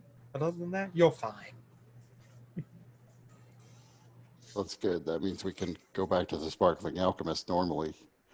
Yep. Assuming the mask works and everything's okay and we don't wind up killing each other or something. Right. I mean, it's almost night now. It's going to take us hours to get back. We might as well hunker down here and then go back in the morning. And if I can avoid changing into a were-rat, even if you do, maybe I can stop you from going out and killing people. I fully plan on being too drunk to even move. I don't know, that were-rat metabolism. Is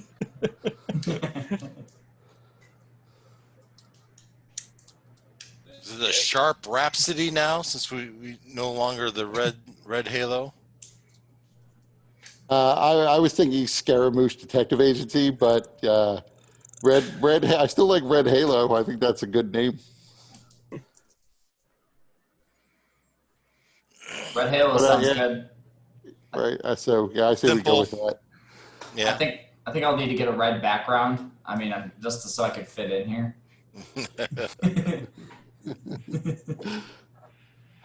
So what did everybody think about the session tonight? It was Pretty good. We made it hard on you by splitting up and staying split up. I felt like I did better of kind of managing that, hopefully. It's never easy, especially when we split up into, 3 groups? Mm-hmm. Yeah, as long as each I take a really turn. enjoyed the reagent thing and all of Jofar's trying to get cured and just annoying the local reagents.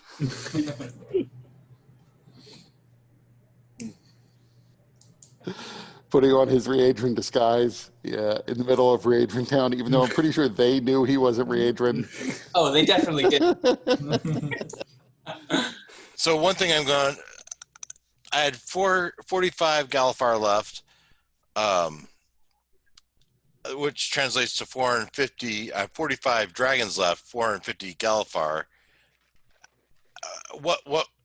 How much am I going to have left after my treatment? I guess. Wait a minute. You have how many? I had 45 dragons after our heist. Not the heist, but the last one, where we each got 50 dragons, right? Didn't we get 50 dragons? Yeah. Wait. Right. Which one? Because I remember That from the statue caper.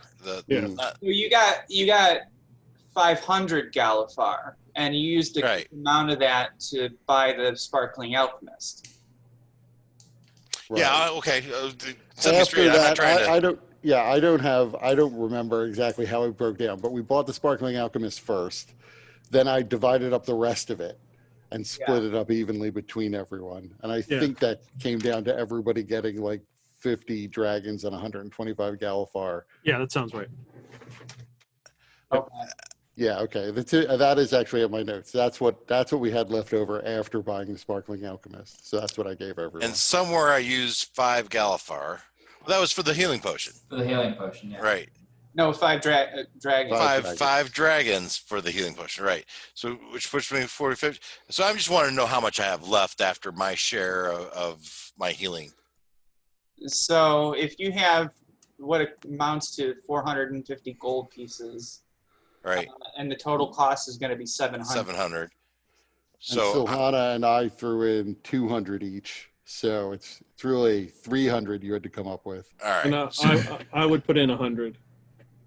all right. So It's 200 you had to come up with. 200. So okay, good. So I'm just marking off 200 gold pieces off my list then. Okay. Good. Yeah, Thanks, guys. correct. Yep. Yeah, I think it's the least people could do, chip in after you Mm-hmm. made it possible to escape the golem. Yeah. You Well, exploded. Take one for the team. depends how you look at it, right? I appreciate I it. mean, this is the only way to do it when we don't have a group health plan. Yeah. This is our group health plan, is everybody chip in. Have to make some arrangement with insurance. I mean, that would essentially be the group health plan anyway, right? But chipping in and I feel like Eberron would have a group health plan for adventuring companies, though. I mean, that's one of the benefits of being part of Morgrave University. But Maybe you, that'll be free to go the to- rest of the campaign is, well, we're going to set up an insurance company. what is that? The Adventurers Inc. or something? That one book. Acquisitions Incorporated. Acquisitions Incorporated, yes. Yep. There you go. So I haven't read their book, their rule book. I didn't buy that one. I also didn't buy Rick and Morty. I can get either. oh, of Rick those. and Morty is not worth it. It's basically a Rick and Morty flavored D&D or a player's handbook. Yeah, I also didn't buy the Critical Role one either. I did get that one. I have all their stuff. I got that one just because it came in a bundle and it was cheaper. So I mean, I would say this. I think there's some good stuff in the Critical Role books. yeah, the new subclasses I thought were pretty interesting. Yeah. I don't really get the gravity wizard, but the other two I like. The Gravity Wizard is so damn OP if you know how to use its abilities right. You can just completely destroy a campaign with him alone. It's amazing. Yeah, unless you're a dungeon master. Yeah, if you're a dungeon master, you're gonna hate it.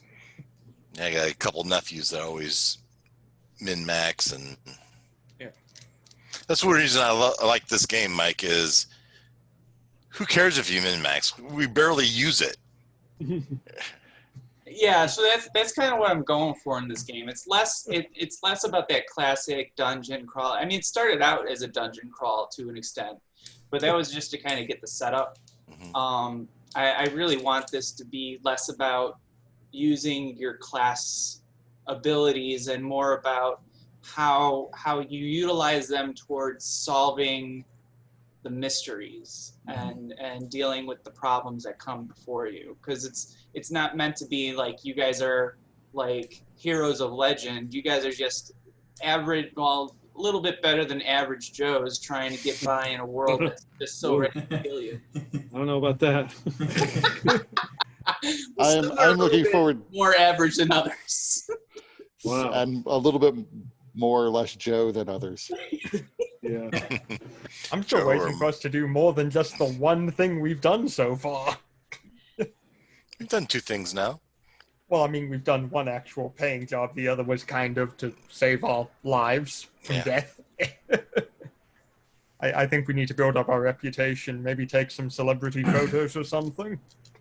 Well, I think the move to Oakdale, Oak Ridge. Oak Ridge. Oak Ridge, I think that is going to be a big payoff. You have tons of people who need work, You do. and just have no idea who to call because they're so clueless.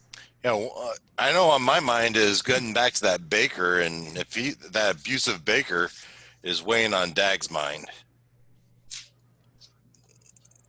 I mean, I don't know what to do about the abusive Baker.